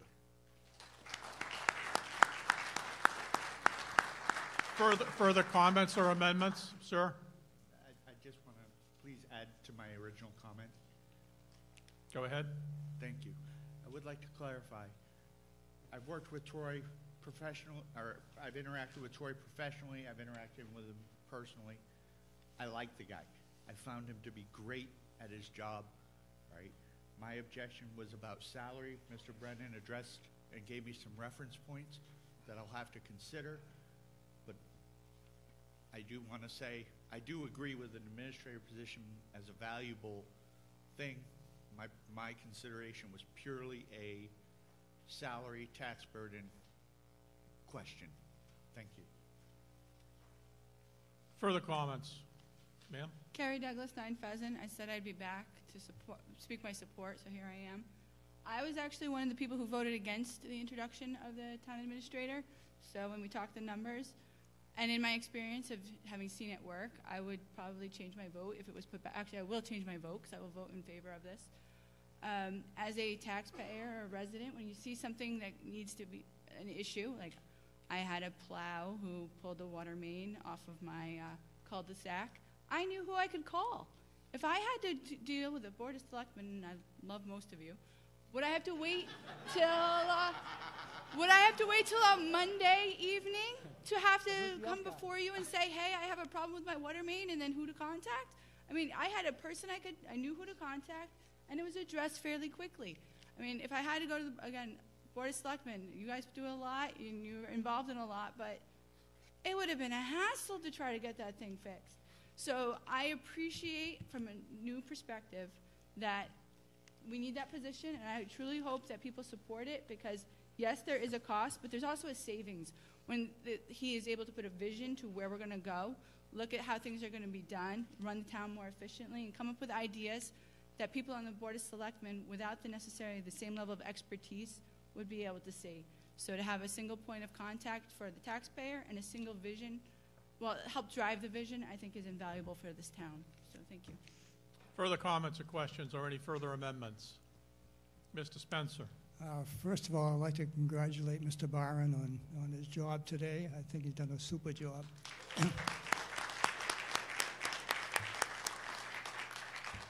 And then I'd like to move to adjourn.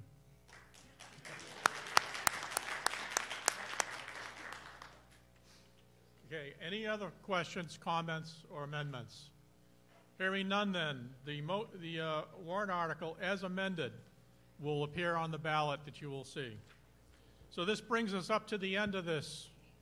Before we close, I'd like to remind everyone, please return the pink copies of those ballots to the front of the room so that we can recycle them and make use of them later and save you money.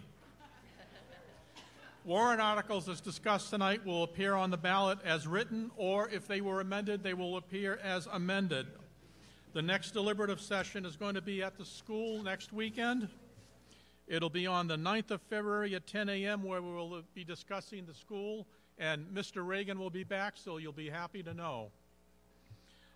Voting day is going to be at Campbell High School on March 12th from 7 a.m. to 7 p.m. Be there or be square. And with that, I would like to hear somebody, please, I beg of you, make a motion to adjourn.